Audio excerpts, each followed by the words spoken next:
اللہ الحمد للہ وکفا والصلاة والسلام علی عبادہ الذین اصطفیٰ خصوصاً علی افضلہم وخاتم النبیین محمد الامین وعلی آلہ وصحبہ اجمعین اما بعد فاعوذ باللہ من الشیطان الرجیم بسم اللہ الرحمن الرحیم والضحى واللیل اذا سجى ما ودعك ربك وما قلى وللآخرة خير لك من الأولى ولسوف يعطيك ربك فترضى ألم يجدك يتيما فآوى ووجدك ضالا فهدى ووجدك عائلا فأغنى فأما اليتيم فلا تقهر وأما السائل فلا تنهر وأما بنعمة ربك فحدث بسم الله الرحمن الرحيم ألم نشرح لك صدرك ووضعنا عنك وزرك الذي أنقض ظهرك ورفعنا لك ذكرك فإن مع العسر يسرا إن مع العسر يسرا فإذا فرغت فانصب وإلى ربك فارغب صدق الله العظيم رب اشرح لي صدري ويسر لي أمري واحلل عقدة من لساني يفقهوا قولي اللهم ربنا ألهمنا رشدنا واعذنا من شرور أنفسنا اللهم أرنا الحق حقا وارزقنا اتباعه وأرنا الباطل باطلا وارزقنا اجتنابه اللهم ارحمنا بالقرآن العظيم واجعله لنا إماما ونورا وهدى ورحمة اللهم ذكرنا منه ما نسينا وعلمنا منه ما جهلنا وارزقنا تلاوته آناء الليل وآناء النهار واجعله لنا حجة يا رب العالمين اللهم اجعل القرآن ربيع قلوبنا ونور صدورنا وجلاء أحزاننا وذهاب همومنا وغمومنا آمين يا رب العالمين۔ چار سورہ نور و ظلمت کی دو صورتیں ہم پچھلے ہفتے پڑھ چکے، سورۃ الشمس، سورۃ اللیل۔ ان دونوں کے مابین جو مشابہتیں تھیں اور جوڑے ہونے کی جو نسبت تھی، اس کے بعض پہلو تو میں بیان کر چکا ہوں۔ ایک پہلو بیان ہونے سے رہ گیا تھا، اسے یہاں نوٹ کر لیں کہ سورۃ الشمس میں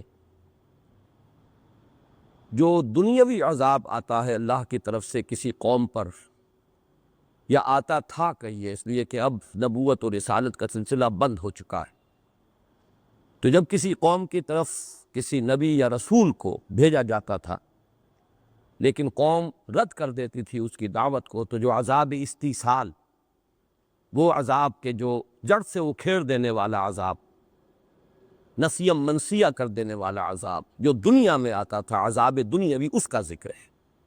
کذبت ثمود بطغواها اذ انبعث اشقاها فقال لهم رسول الله ناقة الله وسقياها فكذبوه فعقروها۔ جبکہ سورۃ اللیل میں ہم نے دیکھا کہ عذاب اخروی کا تذکرہ جو ہے عذاب دنیاوی کا تذکرہ نہیں ہے، عذاب اخروی کا تذکرہ ہے۔ وما يغني عنه ماله اذا تردى ان علينا للهدى وان لنا للآخرة والأولى فانذرتكم نارا تلظى لا يصلاها الا الاشقى الذي كذب وتولى۔ تو یہ دو عذاب ہیں، آخرت کا عذاب جو دائمی ہے، مستقل ہے، اور ایک دنیا کا عذاب، عذاب استیصال، قوموں پر ہلاکت کا اللہ تعالیٰ کا وہ فیصلہ جو کسی رسول کی دعوت کو رد کرنے کی سزا کے طور پر دنیا میں آتا رہا ہے۔ اب ہم آ رہے ہیں اس چہار سورہ نور و ظلمت کا جو دوسرا جوڑا ہے، سورۃ الضحیٰ اور سورۃ الانشراح۔ ان دونوں صورتوں کے مابین جو جوڑے ہونے کی نسبت ہے وہ اظہر من الشمس ہے، اس درجے میں کہ واقعہ یہ ہے کہ یہ تو بالکل ایک ہی صورت محسوس ہوتی ہے، اتنا تسلسل ہے، اتنا ربط ہے، باہم اس طرح آپس میں پیوست ہیں ان کے مضامین کہ ان کو یوں کہا جا سکتا ہے تعبیر کے طور پر کہ ان کو دو حصوں میں تقسیم ہی اس لیے کیا گیا ہے کہ یہ ایک جوڑے کی شکل اختیار کر لیں، ورنہ یہ تو ایک وحدت ہے جس کو ہم کہہ سکتے ہیں جدید اصطلاح میں آرگینک ہول، حیاتیاتی وحدت، جن کو کہ علیحدہ کرنا ممکن نہیں ہوتا، ایک ایسی وحدت جس کے اجزاء کو علیحدہ علیحدہ نہیں کیا جا سکتا۔ مضامین کے اعتبار سے یہ دونوں باہم اس طرح مربوط ہیں، پیوست ہیں، لیکن یہ کہ جوڑا در حقیقت ان کو بنانے کے لیے ان کو دو مستقل صورتوں کی حیثیت دی گئی۔ ان دونوں صورتوں کا یہ معاملہ قرآن مجید میں بہت ہی کم صورتوں میں ہے۔ ایک ہی مثال اور ہے، اور وہ جیسا کہ میں عرض کروں گا قرآن مجید کے آخر میں آئیں گی دو صورتیں نمایاں ترین یہ ہیں جو کل کی کل نبی اکرم صلی اللہ علیہ وسلم سے خطاب پر مشتمل ہے۔ ویسے اکثر جو ابتدائی مکی صورتیں ہیں ان میں یا ابتدا میں حضور سے خصوصی خطاب ہوتا رہا یا اختتام پر۔ سورۃ المدثر، سورۃ المزمل ابتدا میں حضور سے خطاب ہے، سورۃ العلق جو اب آگے آنے والی ہے، سورہ نون یا سورہ قلم ان کے شروع میں حضور سے خطاب ہے، نون والقلم وما یسطرون ما انت بنعمت ربک بمجنون وان لک لاجرا غیر ممنون۔ لیکن پھر یہ کہ اس کے بعد اور بہت سے مضامین ہیں کہ جو اس صورت میں شامل کیے گئے۔ اسی طرح سورہ مزمل، اسی طرح سورہ مدثر کی ابتدائی 7 آیات، یا ایھا المدثر قم فانذر وربک فکبر وثیابک فطہر والرجز فاہجر ولا تمنن تستکثر ولربک فاصبر۔ اس کے بعد اور بہت سے مضامین ہیں۔ سورۃ العلق کی ابتدائی 5 آیات، اقرأ بسم ربک الذی خلق، خلق الانسان من علق، اقرأ وربک الاکرم الذی علم بالقلم، علم الانسان ما لم یعلم۔ لیکن اب اور دوسرے مضامین شروع ہو گئے۔ لیکن یہ 4 صورتیں قرآن مجید میں ایسی ہیں، 2 تو یہ ہیں سورۃ الضحیٰ، سورۃ الانشراح، کل کی کل حضور سے خطاب پر مشتمل ہے، اور خصوصی معاملہ ہے، معلوم ہوتا ہے کہ خالص نجی سطح پر یہ تو یوں سمجھیے سرگوشی کا انداز ہے، بالکل انفرادی سطح پر اللہ تعالیٰ خطاب فرما رہے نبی اکرم صلی اللہ علیہ وسلم کو۔ 2 مثالیں اور اس کی ہیں آگے چل کر، جیسے کہ انا اعطیناک الکوثر فصل لربک وانحر ان شانئک ھو الابتر۔ اب یہ بھی ظاہر بات ہے ساری 3 کی 3 آیات جو ہیں حضور سے خطاب پر مشتمل ہیں۔ یا سورۃ النصر ہے، اذا جاء نصر اللہ والفتح ورأیت الناس يدخلون فی دین اللہ افواجا فسبح بحمد ربک واستغفر انہ کان توابا۔ وہ 2 صورتیں جو ہیں قرآن حکیم کی سب سے چھوٹی صورتوں میں سے ہیں۔ 3 صورتیں ہیں قرآن حکیم کی جو 3 آیات پر مشتمل ہیں، سورۃ العصر، سورۃ الکوثر اور سورۃ النصر۔ ان میں سے 2 وہ ہیں کہ جن میں بالکل انفرادی سطح پر نبی اکرم صلی اللہ علیہ وسلم سے خطاب ہے، اور کل کی کل جو صورت ہے آپ ہی سے خطاب پر مشتمل ہے۔ یا پھر یہ 2 صورتیں یہ نسبتاً بڑی ہیں، سورۃ الضحیٰ 11 آیات پر مشتمل ہے، سورۃ الانشراح 8 آیات پر مشتمل ہے۔ پھر یہ کہ یہ جوڑے کی شکل میں ہے، وہ علیحدہ علیحدہ ہیں۔ سورۃ الکوثر جو ہے وہ شامل کی گئی ہے ارأیت الذی یکذب بالدین کے ساتھ، سورۃ النصر شامل کی گئی ہے سورۃ الکافرون کے ساتھ، لیکن یہاں یہ دونوں صورتیں جو ہیں باہم جوڑے کی شکل میں ہیں۔ تو پہلی بات تو میں نے یہ عرض کی کہ ان کے مابین جوڑے ہونے کے نسبت اظہر من الشمس سے، یہاں تک کہ حضرت عبداللہ ابن مسعود رضی اللہ تعالی عنہ کا یہ معمول روایت کیا گیا ہے، یہ بھی کہا گیا ہے کہ وہ اسے ان دونوں کو ایک ہی صورت سمجھتے تھے، لیکن یہ کہ جو زیادہ صحیح بات ہے وہ یہ ہے کہ ان کو یہ چیز محبوب تھی کہ نماز کی ایک ہی رکعت میں ان دونوں صورتوں کو بلا فصل پڑھتے تھے، درمیان میں آیت بسم اللہ کی تلاوت نہیں کرتے تھے۔ سورۃ الضحیٰ، سورۃ الانشراح ایک ہی رکعت میں دونوں کو تسلسل کے ساتھ تلاوت کرتے تھے، یہ ان کا معمول جو ہے یہ تو ثابت ہے، لیکن اس سے یہ لازم نہیں آتا کہ ان کی رائے بھی یہ ہو کہ یہ ایک ہی صورت ہے، یہ تو اختلافی شے ہے ہی نہیں۔ جہاں تک تعداد سور کا تعلق ہے، صورتوں کی تعداد کا، وہ بالکل متفق علیہ ہے، اس پر اجماع ہے، 114 صورتیں، ان میں کوئی اختلاف نہیں۔ ہو سکتا ہے بعض لوگوں نے ان کے اس طرز عمل سے یہ نتیجہ نکالا ہو کہ چونکہ وہ ایک ہی رکعت میں ان دونوں صورتوں کو پڑھتے ہیں بغیر درمیان میں آیت بسم اللہ کی تلاوت کیے، تو شاید اس سے نتیجہ کے طور پر یہ بات جو ہے اخذ کی گئی ہو کہ ان کے نزدیک یہ ایک صورت ہے، لیکن یہ کہ اس میں آپ کوئی اپنے ذہن میں کوئی اشکال نہ آنے دیں، یہ دو صورتیں ہیں، ایک نہایت ہی حسین و جمیل جوڑا ہے، اور پھر یہ کہ ان دونوں صورتوں کا سابقہ دو صورتوں کے ساتھ جو ربط و تعلق ہے وہ بھی اظہر من الشمس سے، وہ میں تفصیل سے بیان کر چکا ہوں، کس طرح تدریجاً جو قسموں کا حصہ ہے وہ کم ہوتا چلا گیا۔ سورۃ الشمس میں 8 آیات، والشمس وضحاها والقمر اذا تلاها والنہار اذا جلاها واللیل اذا یغشاها والسماء وما بناها والارض وما طحاها ونفس وما سواها فالہمها فجورها وتقواها، 8 آیات قسموں پر مشتمل۔ سورۃ اللیل میں اب 3 آیات رہ گئی، واللیل اذا یغشا والنہار اذا تجلی وما خلق الذکر والانثی، یہاں آ کر سورۃ الضحیٰ میں وہ 2 آیتیں رہ گئیں، والضحیٰ واللیل اذا سجا، اور آخری آیت بغیر قسموں کے براہ راست شروع ہو رہی ہے۔ یہ تدریج جو ہے بڑی نمایاں طور پر یہاں واضح ہو رہی ہے، مضامین کا جو ربط ہے ان 4 صورتوں میں، جس کی وجہ سے کہ میں نے اس کے لیے نام تجویز کیا ہے 4 سورہ نور و ظلمت۔ پھر یہ کہ ان کے مابین یہ ربط کہ جہاں تک اصل مضمون ہے وہ شروع میں بہت ہی اجمال کے ساتھ آیا۔ سورۃ الشمس میں قسمیں کس چیز پر کھائی گئیں؟ صرف 2 آیتیں، قد افلح من زکاہا وقد خاب من دساہا۔ یہ مضمون اب پھیل رہا ہے، میں بیان کر چکا ہوں، ریسیپروکل نسبت ہے، قسمیں رفتہ رفتہ کم ہو رہی ہیں، اصل مضمون جو ہے مقسم علیہ وہ رفتہ رفتہ پھیل رہا ہے، اس کے اندر وضاحت کا پہلو آ رہا ہے۔ سورۃ اللیل میں آیا ان سعیکم لشتی فاما من اعطی واتقی وصدق بالحسنی فسنیسرہ للیسری واما من بخل واستغنی وکذب بالحسنی فسنیسرہ للعسری۔ پھر یہ بات بھی میں عرض کر چکا ہوں کہ انسان کی اپنی کوشش، اپنی جد و جہد، اپنی سعی، اس سے جو بلند ترین مقام ہے جس تک انسان پہنچ سکتا ہے وہ مقام صدیقی ہے، وہاں تک بات جو ہے سورۃ اللیل میں آ چکی۔ اس سے اوپر تو مقام وہی ہے، میں تشبیہ بلا تشبیہ اس وقت عرض کروں گا کہ جیسے کوئی شخص چڑھ رہا ہو اور وہ چڑھ رہا ہے اپنی محنت سے، کسی رسی کی مدد سے یا کوئی اور سیڑھی ہے، لیکن سیڑھی کہیں اوپر جا کر جہاں اسے پہنچنا ہے شارٹ رہ گئی ہے، کم رہ گئی، اب وہ محتاج ہے کہ کوئی اوپر سے اس کا ہاتھ پکڑ کر کھینچ لے تو وہ اوپر چلا جائے گا، ورنہ ممکن نہیں۔ یہ سمجھیے کہ مقام صدیقیت تک انسان خود اپنی محنت سے، مشقت سے، اپنے زور بازو سے پہنچ سکتا ہے۔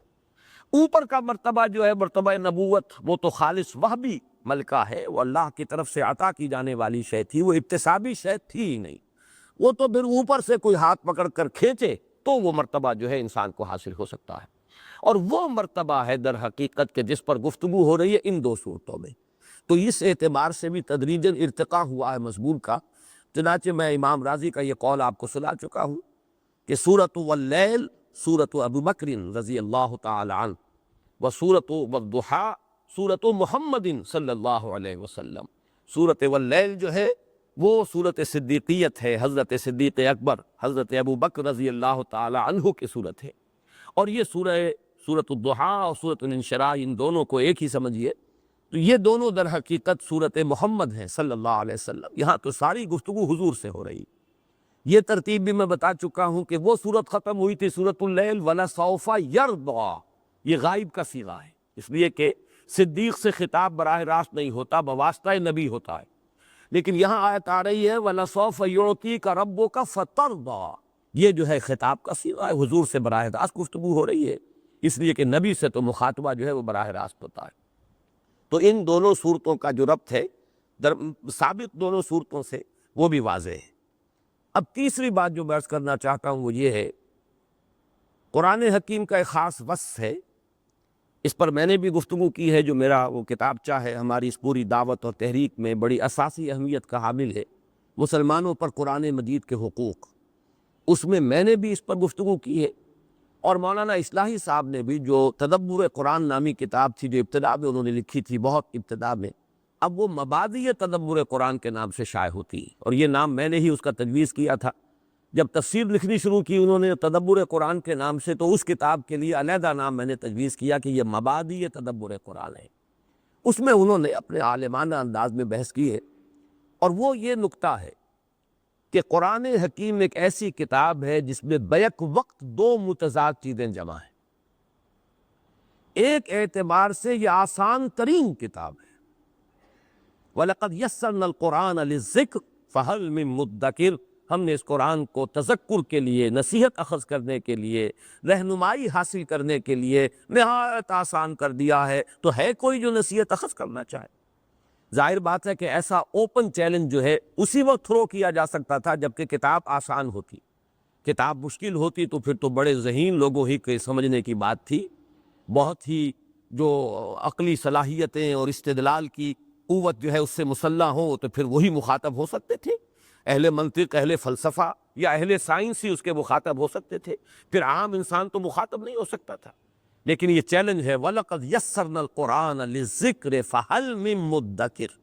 ایک انتہا یہ ہے کہ آسان کتاب، نہایت آسان کتاب، لیکن دوسرا پہلو نہایت مشکل کتاب، اس کی گہرائی کو ناپنا ممکن نہیں، کسی انسان کے لیے ممکن نہیں، وہ رازی ہو، زمخشری ہو، کوئی ہو، کسے باشد، کشاف ہو، رومی ہو، رازی ہو، غزالی ہو، کوئی بھی ہو، کسی کے لیے ممکن نہیں ہے کہ اس کی گہرائی تک پہنچ جائے، اس لیے کہ یہ تو اس کی اتھاہ ہے، اس کی گہرائی، اس کی وسعت، کوئی شخص جو ہے اس کو عبور نہیں کر سکتا کہ یہ کہہ سکے جیسے دریا میں نے عبور کر لیا، ایک کنارے سے دوسرے کنارے تک چلا گیا، اس لیے کہ یہ تو ناپیدا کنار ہے، اس کا کوئی کنارہ ہے ہی نہیں۔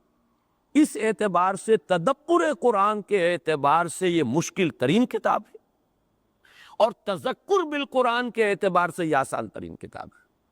ویسے میں چاہتا ہوں کہ ایک اور جو اس میں تضاد جمع ہے اس کو بھی نوٹ کر لیں، اور وہ تضاد یہ ہے کہ ایک کتاب ہے جو نازل ہوئی ہے ایک خاص ماحول میں، ایک خاص وقت میں، ایک خاص علاقے میں، یہ تین الفاظ میں نے کہے، ایک خاص وقت ہے، سن 610 عیسوی سے لے کر اور سن 632 عیسوی تک 22 برس میں یہ کتاب نازل ہوئی۔ پوری کی پوری کتاب حجاز میں نازل ہوئی۔ چند آیات کو آپ کہہ سکیں گے سورہ توبہ کی کہ وہ اس سے مستثنیٰ ہوں گی کہ آپ جب سفر تبوک پر گئے تھے تو جاتے آتے بھی کچھ آیات نازل ہوئی ہیں تو حجاز سے ذرا آگے جا کر، لیکن واقعہ یہ کہ وہ بھی حجاز کا سرا بن جاتا ہے، وہیں سے حجاز کا آغاز ہے۔ ایک خاص جغرافیائی ماحول میں، ایک خاص زمانے میں، ایک خاص قوم اس کی مخاطب اولین تھی، تو اس اعتبار سے کتنی محدودیتیں جمع ہو گئی، لیکن اس میں ہدایت ابدی ہے، ہمیشہ ہمیش کے لیے، ہر انسان کے لیے، یہاں تک کہ اس دور میں علامہ اقبال جیسا شخص جو ہے اس کے اگر علم کی پیاس کو کوئی تسکین حاصل ہوئی ہے آ کر تو قرآن مجید کے دامن، سارے فلسفے پڑھ لیے، مشرق کے، مغرب کے، قدیم جدید، یورپ میں جا کر وقت گزار لیا، لیکن وہ جو علم کی پیاس تھی اسے تسکین نہیں میسر آئی، نہ کہیں جہاں میں اما ملی جو اما ملی تو کہاں ملی میرے جرم خانہ خراب کو تیرے عفو بندہ نواز میں۔ چنانچہ یہ بات ثابت ہے کہ آخری جو دور ہے علامہ اقبال کی زندگی کا، ان کے آس پاس کوئی فلسفے کی کتاب نہیں ہوتی تھی، صرف قرآن ہی پڑھتے تھے اور روتے تھے۔ اور پھر جب پوچھا ہے سید نذیر نیازی نے کہ یہ لوگ کہتے ہیں کہ آپ کا فلسفہ فلاں سے ماخوذ ہے، فلاں فلسفی سے آپ نے تصورات مستعار لیے ہیں، کیا آپ خود بتائیں گے؟ تو فرمایا کہ ہاں، کل آ جانا فلاں وقت میں تمہیں لکھوا دوں گا میرے فلسفہ خودی کا سورس کیا ہے۔ بہت خوش، یہ ہمارے ہاں ہی محاضرات میں یہ واقعہ سید نذیر نیازی مرحوم نے خود سنایا، اور وہ ہمارے ہاں جو کتاب چاہے اس میں اشاعہ شدہ ہے۔ تو بہت خوش ہوئے کہ میں جا رہا ہوں آج شاعر مشرق، جو راز کسی پہ نہیں کھلا، وہ راز ہی کملی والے نے سمجھا دیا چند اشاروں میں، آج وہ راز جو ہے علامہ اقبال جو ہے حکیم امت شاعر مشرق مجھے بتائے۔ تو پینسل کاغذ لے کر بیٹھا ہوں، تو کہا کہ ذرا یہ قرآن مجید نکال لاؤ، تو کہتے ہیں کہ میں حیران رہ گیا، بلکہ ایک اعتبار سے یہ سمجھیے اوس سی پڑ گئی مجھ پر، لیکن یہ کہ پھر ان کا سورۃ الحشر کھولو، اس کا آخری رکوع اور وہ آیت وَلَا تَكُونُوا كَالَّذِينَ نَسُوا اللَّهَ فَأَنسَاهُمْ أَنفُسَهُمْ أُولَٰئِكَ هُمُ الْفَاسِقُونَ۔ اب یہ ہے آیت، یہ ہے در حقیقت میرے فلسفہ خودی کا سورس۔ تو یہ میں عرض کر رہا تھا کہ اصل مضمون تو میرا یہ تھا آج کے لیے کہ قرآن مجید ایک اعتبار سے آسان ترین کتاب، دوسرے اعتبار سے مشکل ترین کتاب، ایک اعتبار سے اس کی محدودیتیں، زمانہ نزول، مقام نزول، مخاطب اولین، اس اعتبار سے نہایت محدود معاملہ، لیکن اس کی ہدایت، اس کی گائیڈنس لامحدود، ہمیشہ ہمیش کے لیے، پوری نوع انسانی کے لیے، اور ہر سطح ذہنی کے انسان کے لیے۔ لیکن آج اصل میں عرض کر رہا تھا کہ یہ جو فینومینن ہے، قرآن مجید آسان ترین کتاب بھی ہے، مشکل ترین کتاب بھی ہے۔ اس کا میرے نزدیک سب سے بڑا مظہر یہ دو صورتیں ہیں، سورۃ الضحیٰ اور سورۃ الانشراح۔ وجہ کیا ہے؟ ان دونوں صورتوں میں کوئی لفظ مشکل نہیں، لغت کی گہرائیوں میں جانے کی ضرورت ہی نہیں۔ اکثر و بیشتر الفاظ وہ ہیں کہ جو سابقہ صورتوں کے اندر اور وضاحت کے ساتھ آ چکے ہیں، ویسے بھی مشکل نہیں۔ ضحیٰ آ چکا ہے، اور اسی طریقے سے رات اس کی گواہی آ چکی ہے، کوئی لفظ مشکل نہیں یہاں۔ پھر یہ کہ کوئی نحوی اشکال اس میں نہیں۔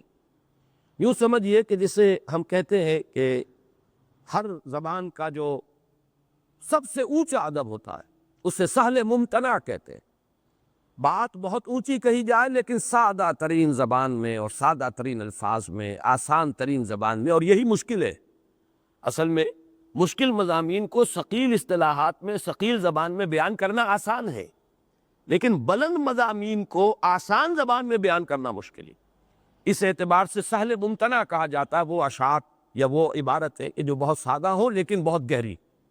تو میں یہ سمجھتا ہوں کہ ویسے تو قرآن مجید پورا کا پورا سہل ممتنع کی ایک مثال ہے، لیکن یہ دو صورتیں اس اعتبار سے بہت نمایاں، کوئی لفظ مشکل نہیں۔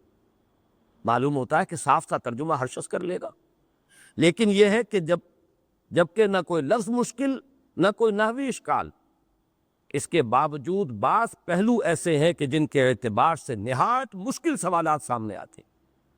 اور وہ دو پہلو یہ ہے کہ یہاں مخاطب ہے محمد صلی اللہ علیہ وسلم۔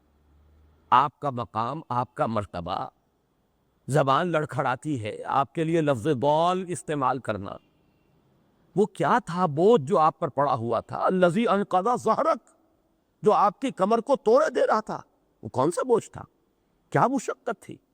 پھر یہ کہ نظر آ رہا ہے جیسے کہ ہمت کچھ پست سی ہو رہی ہو۔ اب دیکھیے میں یہ الفاظ استعمال کر رہا ہوں اور ڈر رہا ہوں کہ حضور کی شان میں یہ لفظ ہم استعمال کریں، لیکن ان صورتوں کا جو پس منظر ہے وہ سامنے آ ہی نہیں سکتا۔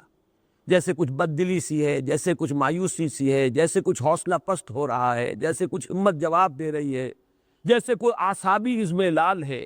یہ کیفیات اب حضور کے بارے میں ان چیزوں کا تصور کرنا، آپ کا مقام رفیع، آپ کا مرتبہ بلند، اس کے حوالے سے یہ سوالات جب اٹھتے ہیں تو واقعہ یہ کہ ایک آدمی گھبرا کر رہ جاتا ہے۔ بلکہ آج میں سوچ رہا تھا کہ میں نے سورہ حدید کی اس آیت کے بارے میں بارہا جو آپ کو الفاظ سنائے ہیں امام رازی رحمۃ اللہ علیہ کے، هو الاول والآخر والظاہر والباطن کے بارے میں، اعلم ان هذا المقام مقام غامض مہیب عمیق، ہوشدار کے رہبر دم تیغ از قدم راہ، ہوشیار ہو جاؤ، یہ مقام بڑا خطرناک ہے، بہت یوں مہیب ہے، پر ہیبت ہے، پر جلال ہے، بہت گہرا ہے، بہت مفصلی ہے۔ هو الاول والآخر والظاہر والباطن، اس لیے کہ اس میں اللہ کی ذات زیر بحث آ رہی، باقی تمام معاملات صفاتی ہیں، یہاں پہ کوئی مسئلہ ذات کا ہے۔ کوئی خاص وجہ ہے کہ یہاں حرف واو آ رہا ہے جبکہ اللہ تعالیٰ کے اسماء میں قرآن مجید میں کہیں درمیان میں حرف عطف نہیں آتا۔ هو اللہ الذی لا الہ الا هو الملک القدوس السلام المؤمن المہیمن العزیز الجبار المتکبر، 8 اسماء آ گئے، حرف عطف نہیں۔ لیکن یہاں هو الاول والآخر والظاہر والباطن، کیا وجہ ہے؟ اتنا فرق اسلوب کا کیوں ہے؟ اور وہاں پر یہ کہ واقعتاً آدمی جو ہے حیران اور ششدر ہو کر کھڑا رہ جاتا ہے، زبان کھولتے ہوئے ڈرتا ہے کہ کیسے تعبیر کروں اس حقیقت کو۔ ذرا سی زبان جو ہے اگر پھسل گئی تو وہ کفر ہو جائے گا، وہ ہماوست بن جائے گا، پینتھیزم بن جائے گا۔ لیکن یہ کہ الفاظ کچھ بول رہے ہیں، ابھر کر سامنے آ رہے ہیں، ان کا حق ادا کرنے کو ظاہر بات ہے، اس کا تقاضا ہے کہ حق ادا کیا جائے۔ وہی اول، وہی آخر، وہی ظاہر، وہی باطن، معلوم ہوا وہی وہ، اب کیسے تعبیر کریں اس کو؟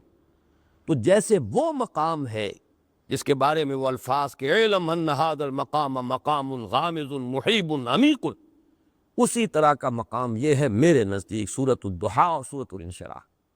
یہاں ذات محمدی زیر بحث ہے صلی اللہ علیہ وسلم، اور بلکہ جیسا کہ بہت سے شعراء نے تو کہا ہے کہ اللہ تعالیٰ کی ذات کے بارے میں تو آدمی کچھ کمی بیشی کر بھی جائے تو کوئی گھبراؤ نہیں، کوئی ایسی بات نہیں ہے۔ با خدا دیوانہ باشد، با محمد ہوشیار، یہ تو بڑی نزاکت کا معاملہ ہے۔ نفس گم کردمی آیت جنید و بایزیدین کا، یہ تو وہ مقام ہے کہ یہاں پر آ کر بایزید اور جنید جو ہے ان کی بھی جو ہے یوں سمجھیے کہ ان کی بھی سٹی گم ہو جاتی ہے. یہ الفاظ میں نے ذرا ثقیل الفاظ نفس گم کر دمی آیا جنید و بایزیدی جا. تو یہ جو مقام ہے ذات محمدی صلی اللہ علیہ وسلم اور ان کے وہ احساسات، اب ان کے بارے میں وہ الفاظ استعمال کرتے ہوئے زبان لڑکھڑاتی ہے. اسی اعتبار سے میں یہ عرض کر دوں ان صورتوں کا حق نہ لغت اور ادب کے ماہرین ادا کر سکتے ہیں. اس میں تو کوئی اشکالات ایسے ہیں ہی نہیں، نہ لغت کے، نہ ادب کے، نہ بیان کے، نہ نحوی اشکال. اسی طریقے سے ان صورتوں کا حق جو اہل عقل اور اہل منطق ہے وہ بھی ادا نہیں کر سکتے. اور میں اپنی یہ گواہی نوٹ کرا دینا چاہتا ہوں، ریکارڈ پر لے آنا چاہتا ہوں. بہت مایوسی ہوئی ہے مجھے امام راضی کی تفسیر سورۃ الضحیٰ اور سورۃ الانشراح کی پڑھ کر. معلوم ہوتا ہے جس کو انگریزی میں کہتے ہیں بیٹنگ اباؤٹ دی بش، ادھر ادھر ہی چکر لگا رہے ہیں. ان صورتوں کا جو اصل مضمون ہے معلوم ہوتا ہے کہ اس تک ان کی رسائی نہیں ہو رہی. اس کے حوالے سے میں آپ کو ایک خاص بات بتا دینا چاہتا ہوں. تفسیر قرآن کوئی کامل مکمل نہیں ہے، ممکن نہیں ہے کہ کوئی کامل اور مکمل تفسیر ہو سکے. کامل تو قرآن ہے، اس لیے کہ اللہ کا کلام، اللہ کے علم میں کمی نہیں، اللہ کے حکمت میں کمی نہیں، حکمت بالغہ، حکمت کاملہ، علم کامل. لیکن ہر انسان چاہے وہ راضی ہو اور چاہے وہ کشاف ہو اور چاہے وہ ابن کثیر ہو، چاہے وہ ابن تیمیہ ہو رحمہم اللہ، سب کا اپنا اپنا مقام ہے. لیکن ہر شخص کا اپنا ایک مزاج ہوتا ہے، ہر شخص کا ایک زاویہ نگاہ ہوتا ہے، ہر شخص کا اپنا ایک ذوق ہوتا ہے. کوئی شخص بھی اس سے ماورا نہیں ہو سکتا. ہر شخص کا ایک ذوق ہے، ایک مزاج ہے، ایک افتاد طبع ہے. اس کے اعتبار سے اسے یہ جو حقیقت کلی ہے قرآن کی، اس کے کسی ایک پہلو سے یا بہت بڑا تیر کوئی مارے گا تو ایک سے زائد دو پہلوؤں سے اس کو ملازمت ہو جائے گی. لیکن ہمہ جہتی اس کا تعلق ہونا، تمام فیسٹس جو ہیں قرآن کے، تمام پہلو جو ہیں ان کا احاطہ کرنا کسی ایک انسان کے بس میں نہیں. بعض لوگ جو ہے تفسیر کرتے ہیں روایات کی بنیاد پر، بعض کرتے ہیں جیسے کہ امام راضی منطق کی بنیاد پر، فلسفے کی بنیاد پر. امام زمخشری نے سارا زور لگا دیا ہے ادب پر اور لغت پر. اپنا اپنا ہے، ان کی کنٹریبیوشن ہے، اور ہمارے لیے سب کی کنٹریبیوشن جو ہے وہ بہت ہی قابل قدر ہے. ہمیں ادھر سے بھی لینا، ادھر سے بھی لینا. لیکن یہ کہ اس میں قطعاً کسی شخص کی توہین نہیں ہے اگر یہ کہا جائے کہ فلاں شخص فلاں پہلو سے گویا کہ محروم رہا ہے، ایک پہلو سے اس نے کنٹریبیوٹ کیا ہے، بہت کچھ ہمیں دیا ہے اور ہمیں اس کی قدر کرنی چاہیے. اسی کے حوالے سے میں نے چونکہ جو بھی میری سوچ ہے اور میرا مطالعہ رہا ہے، اور اب تو ظاہر بات ہے کہ عمر کے آخری سرحدوں میں پہنچا ہوا ہوں، جو بھی سوچنا تھا سوچ چکا ہوں.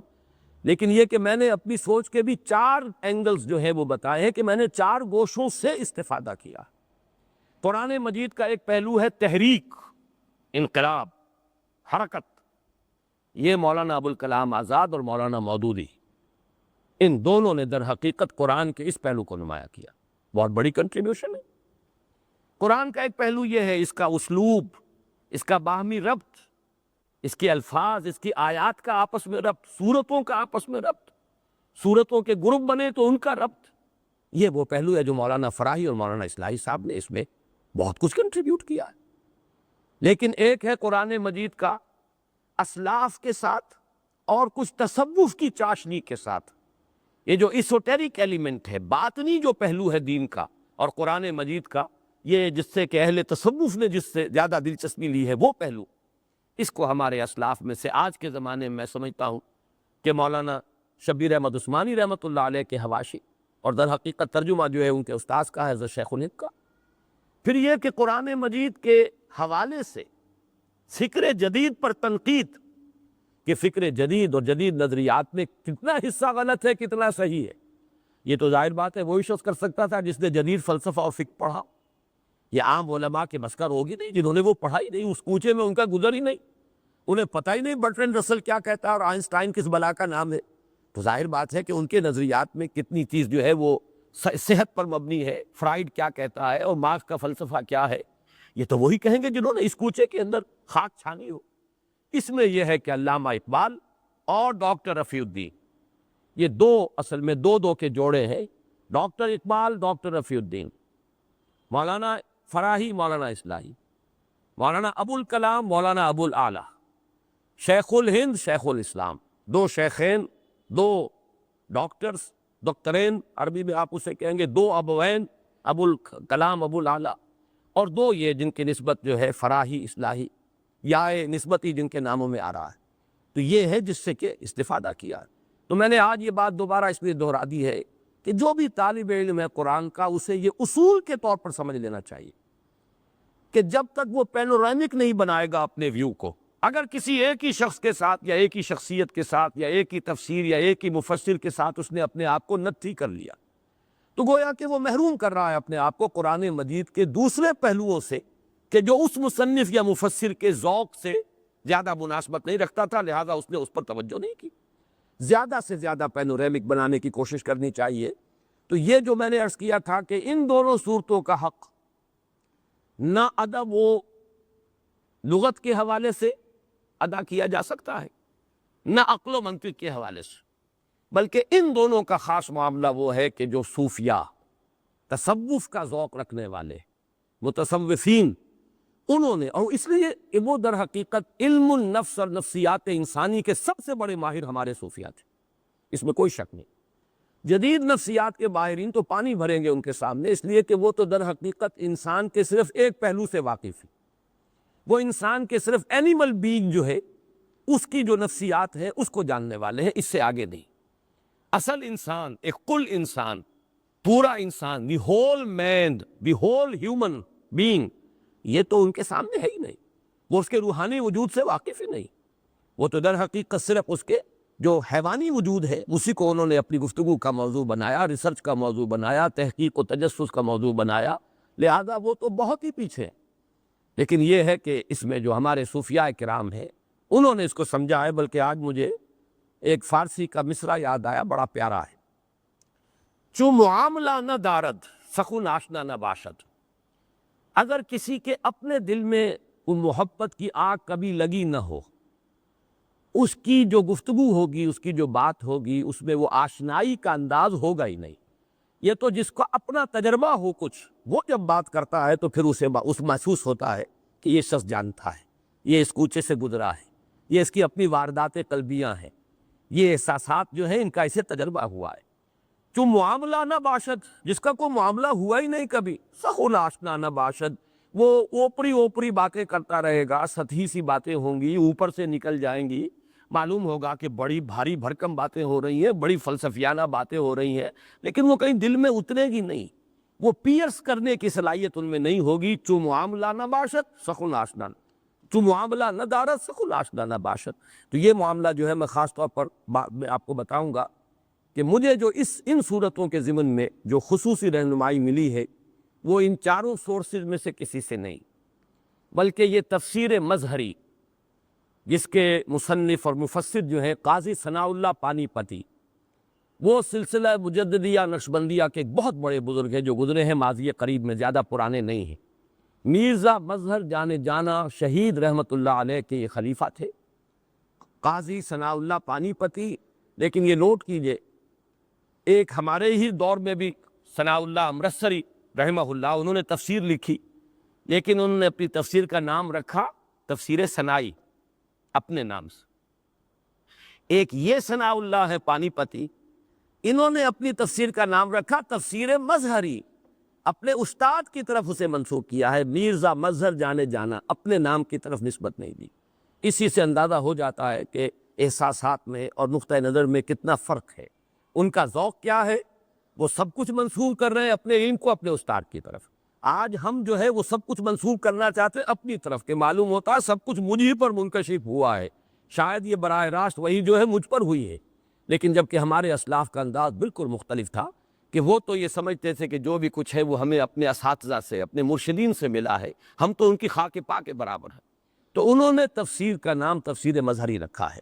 بہرحال یہ کچھ طویل تو ہو گئی ہے تمہید، لیکن اب آئیے کہ ہم اس سورہ مبارکہ کا مطالعہ شروع کریں۔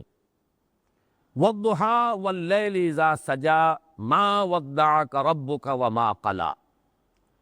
قسم ہے روز روشن کی، دھوپ چڑھے کا جو وقت ہے وہ میں بیان کر چکا ہوں۔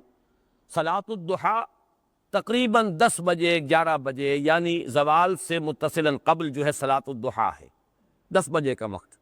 یہ وہ وقت ہے جب کہ دن پوری طرح روشن بھی ہو گیا اور اس میں کچھ تمازت اور حدت جو ہے، حرارت اور گرمی بھی آ گئی، اور حرکت اور اس کے اندر تگ و دو، بھاگ دوڑ معاش کے لیے سب کے سب جو ہے وہ اپنی اس حرکت کے اندر مصروف ہے۔ اور اس کے بالمقابل واللیل اذا سجا، یہاں یہ رات کے لیے کے ساتھ جو لفظ آیا وہ نیا لفظ ہے، اس سے پہلے یغشا تو آیا ہے، یغشاہا، واللیل اذا یغشاہا سورۃ الشمس میں، اور واللیل اذا یغشا سورۃ اللیل میں، ڈھانپ لینے والی رات۔ معلوم ہوتا ہے کہ جیسے کوئی چادر تان دی گئی، اوپر چھپا دیا گیا کسی شے کو، زمین کو ڈھانپ دیا، یا سورج کے آگے رات جو ہے چادر بن کر تن گئی، اب آپ کو سورج نظر نہیں آ رہا، اس کی روشنی کا سلسلہ منقطع ہو گیا۔ لیکن یہاں لفظ لایا گیا ہے واللیل اذا سجا۔ یہ سجا کے لفظ میں جو بنیادی مفہوم ہے وہ سکون، چنانچہ بحرٌ ساجن کہتے ہیں سمندر کی وہ کیفیت جس میں کوئی تلاطم نہیں ہے، موجیں نہیں ہے، پرسکون سمندر جو ہے، پانی جو ہے پرسکون ہے، یہ بحرٌ ساجن۔ تو واللیل اذا سجا، جب کہ رات پوری سکون اس میں طاری ہو گیا، حرکت ختم ہو گئی، پرندے بھی اپنے گھونسلوں میں چلے گئے، انسان بھی اپنے گھروں میں جو بھی رین بسیرا ہے ہر ایک کا، وہاں اس نے جا کر بسیرا لے لیا، ہر طرف ایک سکون کی کیفیت ہے۔ تو ایک طرف حرکت، تمازت، حدت، اور ایک طرف رات کی تاریکی اور اس میں خاص طور پر سکون، حرکت نہیں بلکہ سکون کی کیفیت، ان دونوں کی قسمیں کھائی۔ اور مقسم علیہ کیا ہے؟ ما ودعک ربک وما قلی، نہیں رخصت کیا آپ کو آپ کے رب نے اور نہ ہی وہ بیزار ہوا۔ اب یہ الفاظ جو ہے خاص طور پر نوٹ کیجئے، ان کے پس منظر میں کیا چیز جھلک رہی ہے کہ کوئی ایسا احساس شدید ہوا ہے محمد الرسول اللہ صلی اللہ علیہ وسلم کو، کوئی ایسا اندیشہ لاحق ہوا ہے کہ شاید میرا رب ناراض ہو گیا، شاید میرے رب نے مجھ سے اپنا تعلق منقطع کر لیا، شاید میرے رب نے مجھے چھوڑ دیا، شاید اس کی عنایتیں اب شامل حال لے لیں، شاید اس کی شفقت و محبت جو ہے اب میں اس کا مرکز نہیں رہا۔ یہ تشویش، یہ کیفیت جو ہے، یہ اضطراب، یہ پس منظر میں ہے، اس لیے کہا جا رہا ہے ما ودعک ربک وما قلی، نہیں نہیں اے محمد صلی اللہ علیہ وسلم، ایسا خیال اپنے قریب مت آنے دیجئے، نہ آپ کے رب نے آپ کو وداع کیا۔ یہ وداع سے ہی ہے وداع کا توضیح باب تفصیل میں ذرا اس میں اور تاکید کا مفہوم آ جاتا ہے۔ ایسا وداع ایک تو ہوتا ہے عارضی طور پر آپ نے وداع کیا کسی کو، پھر وہ آ جائے گا۔ ایک توضیح جو ہے وہ یہ مستقل انقطاع، توضیح ما ودعک ربک، نہیں نہیں کو اللہ نے آپ سے تعلق منقطع نہیں کیا، آپ کو رخصت نہیں کر دیا، آپ کو وداع نہیں کر دیا، وما قلی، اور ہرگز وہ کوئی بیزار نہیں ہوا آپ سے، ہرگز ناراض نہیں ہوا۔ یہ جو آیت ہے اب اس کے پس منظر میں یقیناً کوئی واقعہ ہے یا کوئی واقعات ہیں، اس اعتبار سے یہ بھی قرآن مجید کے ان مقامات میں سے ہے کہ جہاں شان نزول کی روایات سے اعتنا کیے بغیر کوئی چارہ نہیں۔ مولانا اصلاحی صاحب کا اپنا ایک ذوق ہے، وہ روایات سے حتی الامکان کرنی کتراتے ہیں، شان نزول کی روایات سے بھی بچ کر جو بھی عموم لفظی ہے اسی کے حوالے سے تفسیر کرتے ہیں۔ لیکن میں نے خاص طور پر نوٹ کیا یہاں کہ یہاں تو ممکن ہی نہیں رہا ان کے لیے بھی، انہیں بھی روایات ہی سے اعتنا کرنا پڑا۔ اور ایک چیز کا تو تقریباً اجماع ہے روایات میں کہ اس کے پس منظر میں ہے فترت وحی، وحی کا سلسلہ منقطع ہو گیا، کوئی وقفہ آیا ہے۔ اور اس میں یہ کہ مختلف اوقات میں بھی وقفے آ سکتے ہیں، لیکن جو سب سے طویل وقفہ آیا ہے وہ بالکل آغاز میں آیا ہے۔ اور یہ سورہ مدثر کے شروع میں بھی جب اس کا پس منظر بیان ہوتا ہے تو اس میں بھی یہ بات آتی ہے کہ حضور صلی اللہ علیہ وسلم پر بہت ہی وہ دن سخت گزرے ہیں فترت وحی کے، اس لیے کہ سورہ مزمل اور سورہ مدثر کے مابین کچھ فصل آ گیا، ایک وقت گزرا ہے، مدت گزری ہے کہ جس میں وحی کا سلسلہ منقطع ہو گیا۔ اس میں روایات میں اس کی مدت مختلف آئی ہے، 12 دن سے لے کر اور 40 دن تک کی مدت جو ہے مختلف روایات میں آئی ہے، اس کی تفصیل یہاں دینے کی کوئی ضرورت نہیں۔ لیکن اس کے حوالے سے جو بات کی ہے، جو ہمارے خاص طور پر جو ریشنلسٹ قسم کے مفسرین ہیں انہوں نے جو بات کی ہے، وہ بات یہ کی ہے کہ وحی کی اصل میں آپ کو ضرورت ہوتی تھی اس لیے کہ مختلف مسائل جو پیدا ہو جاتے تھے، الجھنیں پیدا ہو جاتی تھی، ان کا حل ملتا تھا، لوگ سوالات کرتے تھے، ان کا جواب حضور کو وحی سے ملتا تھا۔ یسألونک عن الروح قل الروح من امر ربی، یسألونک عن ذی القرنین، بتا دیجئے قل ساتلو علیکم منہ ذکرا۔ تو یہ تمام جو سوالات امتحاناً کیے جاتے تھے حضور سے صلی اللہ علیہ وسلم، اصحاب کہف کے بارے میں پوچھا جا رہا ہے تو وہ تفسیر، تو یہ سوال اور جواب، اس میں بھی تسکین کا پہلو تھا حضور کے لیے۔ یا کوئی اعتراض کر دیتے تھے لوگ، اب اعتراض کا جواب دینا ہے۔ اب ایک تو یہ کہ حضور اپنی سمجھ کے مطابق، اپنے فہم کے مطابق، اور وہ فہم بھی بہرحال ہمارا فہم نہیں تھا، محمد الرسول اللہ کا فہم تھا، کہ نسبت خاک رابع عالم پاک، لیکن یہ کہ پھر اس سے اوپر فہم ہے اللہ کا، فوق کل ذی علم علیم، اللہ تعالیٰ کا علم جو ہے وہ بہرحال اس سے بہت بالا تر ہے۔ تو علم خداوندی سے جب جوابات آتے تھے اعتراضات کے، تو ان کے اندر زیادہ تسکین کا پہلو ہوتا تھا۔ تو ایک تو یہ چیزیں ہیں کہ جس کی وجہ سے جو وحی کا تسلسل تھا اس سے حضور کو آسانی ملتی تھی، لیکن جب وحی کا سلسلہ منقطع ہو جاتا تھا تو پھر آپ کے لیے مشکل آتی تھی۔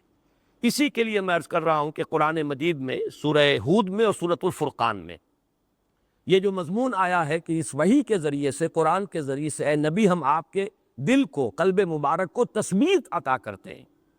وَكُلًّا نَقُصُّ عَلَيْكَ مِنْ أَنبَاءِ الرُّسُلِ لِنُثَبِّتَ بِهِ فُؤَادَكَ۔ اب یہ پہلو بھی کہ جو آج مجھ پر بیت رہی ہے وہ سابقہ انبیاء پر بھی بیتی ہیں۔ جیسی مخالفتیں آج میری ہو رہی ہیں، اگر مجھے مجنون اور پاگل کہا جا رہا ہے تو کہا گیا تھا حضرت نوح کو بھی اور تمام رسولوں کو کہا گیا۔ اگر میرے بارے میں کہا جا رہا ہے کہ یہ کوئی اپنی دی ارج ٹو ڈومینیٹ ہے، در حقیقت یہ اپنا کوئی چاہتے ہیں غلبہ، وہ حکومت چاہتے ہیں، قیادت چاہتے، یہی بات تو سابقہ رسولوں کے بارے میں کہی گئی۔ تو ان کے حالات جب آتے تھے تو اس سے بھی دل ٹھکتا تھا، جمتا تھا۔ پھر جب یہ معلوم ہو گیا کہ بالآخر وہ کامیاب ہوئے اور مخالفین ناکام ہو گئے، اس سے بھی ایک دھارس بنتی تھی کہ یہ ساری مخالفتیں ناکام ہو جائیں گی، بالآخر اللہ کا کلمہ سربلند ہوگا اور ہدایت کا نور پھیل جائے گا۔ تو وَكُلًّا نَقُصُّ عَلَيْكَ مِنْ أَنبَاءِ الرُّسُلِ لِنُثَبِّتَ بِهِ فُؤَادَكَ۔ بلکہ یہی بات جو سورۃ الفرقان میں آئی ہے وہ اس حوالے سے آئی ہے کہ لوگوں نے اعتراض کیا تھا، اگر یہ اللہ کا کلام ہے تو پورا کلام ایک دم کیوں نازل نہیں ہو جاتا؟ یہ تم تھوڑا تھوڑا کر کے قرآن ہمیں سناتے ہو، یہ تو بالکل ایسے جیسے شاعر جو ہے اس کا دیوان بہرحال وہ مکمل ہوتا ہے، ایک غزل آج کہہ دی، ایک کل کہہ دی، کوئی قصیدہ آج کہہ دیا، پھر بعد میں کہہ دیا، بالکل یہی حال تمہارا ہے، تھوڑا تھوڑا قرآن سنا رہے ہو۔ اگر یہ اللہ کی کتاب ہوتی تو یہ کیوں نہ پوری کی پوری جملتاً واحدہ نازل ہو جاتی؟ لیکن اس کا بھی جواب دیا گیا سورۃ الفرقان میں، کذالک لنثبت بہ فؤادک ورتلناہ ترتیلا۔ یہ اس لیے ہے کہ ہم آپ کے دل کو اس کے ذریعے سے تثبیت، دل کے لیے ثبات کا سامان کرنا چاہتے ہیں، اور چونکہ یہ ایک پیہم، ایک جد و جہد ہے جو آپ کو کرنی ہے اور مسلسل یہ رد و قدا جاری رہنی ہے، لہذا ایک ہی دم نہیں، جیسے جیسے حالات ہوں گے ویسے ویسے ہم آپ کی تثبیت قلبی کا سامان آپ کو اس وحی کے ذریعے سے دیتے چلے جائیں گے۔ تو یہ مضمون اپنی جگہ پر تو بہت مکمل ہے، لیکن اشکال کیا ہے؟ اشکال جیسا کہ میں نے عرض کیا تھا، بہت سے اشکالات پیدا ہو جاتے ہیں۔ ایک اشکال اس اعتبار سے کہ حضور کی شان، علو شان کو پیش نظر رکھے تو بعض باتیں جو ہے اس کے ساتھ مناسبت رکھتی ہوئی بظاہر نظر نہیں آتی۔ دوسرا اشکال یہ کہ یہ بالکل ابتدائی زمانے کی صورتیں ہیں، ابھی وہ رد و قدا شروع ہوئی نہیں، ابھی کوئی پرسیکیوشن کا آغاز ہی نہیں ہوا، ابھی تو وہ صورت ہے ہی نہیں، بھٹی تپی ہی نہیں، ابھی تو وہ بھڑکی ہی نہیں آگ، وہ رد و قدا تو ہوگی ابھی چل کر، ابھی تو وہ بالکل آغاز کا دور ہے۔ اگر یہ تسلیم کر لیا جائے کہ بالکل آغاز کا زمانہ ہے یہ، تو پھر یہ کہ یہ ساری چیزیں جو ہے بالکل آؤٹ آف کانٹیکسٹ ہو جاتی ہے۔ آپ چاہے ادھر سے ادھر سے قرآن مجید کی آیات کے حوالوں سے جتنا چاہیں اس کے اندر وزن پیدا کر لیں، لیکن اس کانٹیکسٹ کے اندر وہ آؤٹ آف کانٹیکسٹ ہے، اس لیے کہ تو بالکل ابتدائی زمانے کا یہ جو صورتیں ہیں بالکل ابتدائی دور کی صورتیں ہیں۔ ایک دوسری بات یہ کہی گئی، اور یہ بات وزنی ہے اور یہ بات سمجھ میں نہیں آ سکتی، وہی بات جو میں عرض کر چکا ہوں، جو معاملہ نہ دارت سخن آشنا نہ باشد، اور وہ یہ کہ اس وحی کا کوئی ایسا روحانی اثر تھا محمد الرسول اللہ صلی اللہ علیہ وسلم کی روح پر جس کو ہم نہیں سمجھ سکتے کہ وہ کیا تھا، یہ تو جس کا تجربہ ہوتا وہی جانتا ہے۔ یہ جو ایک کیفیت ہے کہ لذت ہی بادہ نہ دانی بخدا تا نہ چشی، جس کے اوپر خود وہی نازل نہیں ہوئی، اس کی لذت، اس کا سرور، اس کا کیف، اس سے انبساط، اس سے جو انشراح ملتا تھا محمد الرسول اللہ صلی اللہ علیہ وسلم کو، ہم اپنی عقل و منطق کے حوالے سے اس کو پہچان ہی نہیں سکتے۔ اس اعتبار سے جو آپ کا والہانہ عشق تھا، یہ بات نوٹ کر لیجئے، اس سے پہلے کئی مرتبہ یہ مضمون آ چکا ہے، لا تحرک بہ لسانک لتعجل بہ ان علینا جمعہ وقرآنہ فاذا قرأناہ فاتبع قرآنہ ونیسرک للیسریٰ سنقرئک فلا تنسیٰ۔ حضور ایسا نہ کیجئے، یہ ہم پڑھائیں گے آپ کو۔ شکوہ کرتے تھے حضور کہ یہ تم دیر سے آتے ہو، اے جبرائیل تم وقفہ طویل کر دیتے ہو، یہ تو مستقل آپ کی شکایت تھی، جس کا جواب کہ سورہ مریم میں دلوایا گیا ہے کہ وما نتنزل الا بامر ربک لہ ما بین ایدینا وما خلفنا وما بین ذلک وما کان ربک نسیا۔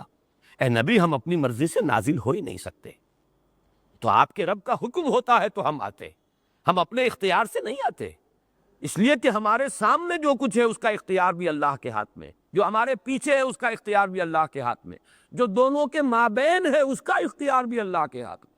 دونوں کے مابین کیا ہے؟ ہمارا وجود، ہمارا تو کل وجود اللہ کے اختیار میں ہے، ہم وہی کرتے ہیں جو کچھ کہ ہمیں حکم ملتا ہے۔ یفعلون ما یؤمرون، وہ تو اللہ تعالیٰ کے کسی لا یعصون اللہ ما امرہم ویفعلون ما یؤمرون، اور اسی سے روکا گیا ہے سورہ طٰہٰ میں وَلَا تَعْجَلْ بِالْقُرْآنِ مِن قَبْلِ أَن يُقْضَىٰ عَلَيْكَ وَحْيُهُ۔ اے نبی جلدی نہ کیجئے، اس میں ہے در حقیقت وہ اشتیاق اور شوق اور محبت اور ایک والہانہ عشق جو تھا وہی کے ساتھ محمد الرسول اللہ صلی اللہ علیہ وسلم کو، تو اس میں یہ جو تھوڑا وقفہ آیا ہے اس پر آپ کی دل کے اوپر نہایت شاخ گزرا ہے یہ مرحلہ، اور یہ در حقیقت حساب کتاب ہمارے حساب کتاب میں آنے والی بات نہیں، یہ وہی جان سکتا ہے لذت این بادہ نہ دانی بخدا کا نہ چشی، جس نے اس وحی کی لذت کو محسوس کیا، وہ لذت ہم کلامی جو اللہ کے ساتھ تھی جسے وہ حاصل ہوئی ہو، جس سے کہ آگے بڑھ کر حضرت موسیٰ نے یہ بھی مطالبہ یا استدعا کر دی تھی کہ پروردگار یہ جو لذت مخاطبہ و مکالمہ ہے جو مجھے میسر آ رہی ہے، ذرا ایک قدم اور آگے، رب ارنی انظر الیک، پروردگار دیدار بھی عطا فرما دے۔ اب یہ آگ جو بھڑکی ہے آتش شوق، اسی کا تو مظہر ہے یہ دعا۔ تو ایک اعتبار سے ہم کہہ سکتے ہیں کہ یہ در حقیقت وہ جو ایک والہانہ عشق تھا محمد الرسول اللہ صلی اللہ علیہ وسلم کو قرآن مجید کے ساتھ، یہ اس کا جو کیفیت آپ پر گزر رہی ہے اس ہجر کی، اس فراق کی، وہ ہماری منطق میں اور ہمارے فلسفے میں اور ہماری بیان میں وہ آنے والی شے نہیں ہے، اس کو وہی جانتے تھے۔ اور اس میں ہی در حقیقت وہ مصرع بھی نوٹ کر لیجئے کہ اس قصد و ہزار بدگمانی، جہاں محبت کا معاملہ شدید ہوگا وہاں بدگمانی بہت جلدی ہو جائے گا، اگر محبت شدید نہیں ہے بدگمانی بھی جلدی نہیں ہوگی۔ اس قصد و ہزار بدگمانی، اصل میں یہ جو مضامین لطیف ہیں ان کو شعراء نے جس طریقے سے تعبیر کیا ہے، اسی لیے آج کے درس میں آپ شاید محسوس کر رہے ہوں کہ یہ کچھ زیادہ ہی میں اشعار کا حوالہ دے رہا ہوں۔ شاعر کہتے کسے؟ صاحب شعور۔ صاحب شعور تو سبھی انسان ہے، لیکن کچھ لوگ ہوتے ہیں جن کا شعور بہت گہرا ہوتا ہے، بہت حساس طبیعت کے لوگ، مشاہدہ بہت گہرا، وہ لوگ جو ہے وہ شاعر ہے اصل میں۔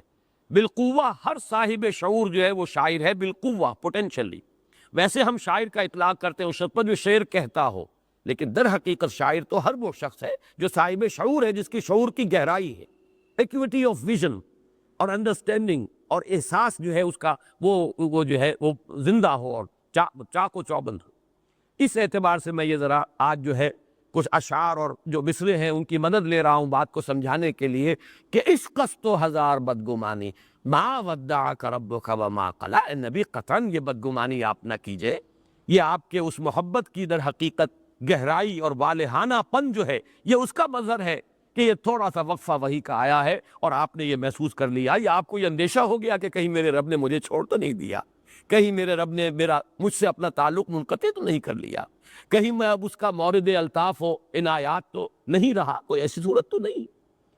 اس میں پھر مزید اضافہ کر لیجئے کہ کچھ لوگوں کی طرف سے طعنے بھی حضور کو سننے پڑے، اور یہ عجیب بات ہے کہ دو خواتین کے بارے میں بات آتی ہے، اگرچہ ان دونوں کا جذبہ بالکل مختلف ہے، لیکن یہ کہ بات تقریباً ایک ہی کہی ہے۔ حضرت خدیجہ الکبریٰ رضی اللہ تعالی عنہا کا بھی یہ قول منقول ہے، اور یہ ابن جریر لائے ہیں، علامہ ابن جریر رحمۃ اللہ علیہ، حضرت شداد ابن عبداللہ رضی اللہ تعالی عنہ سے، کہ حضرت خدیجہ نے یہ کہا حضور سے کہ معلوم ہوتا ہے کہ آپ کی عجلت پسندی اور بے صبری کی وجہ سے اللہ آپ سے ناراض ہو گیا۔ یہ بے صبری بھی وہ دیکھیے، دل ناصبور جسے کہا جاتا، وہ دل جسے صبر نہیں آتا، دل ناصبور، وہ تو یہ کہ عشق جتنا ہوگا اتنی ہی اس کے اندر صبر کی کمی ہو جائے گی۔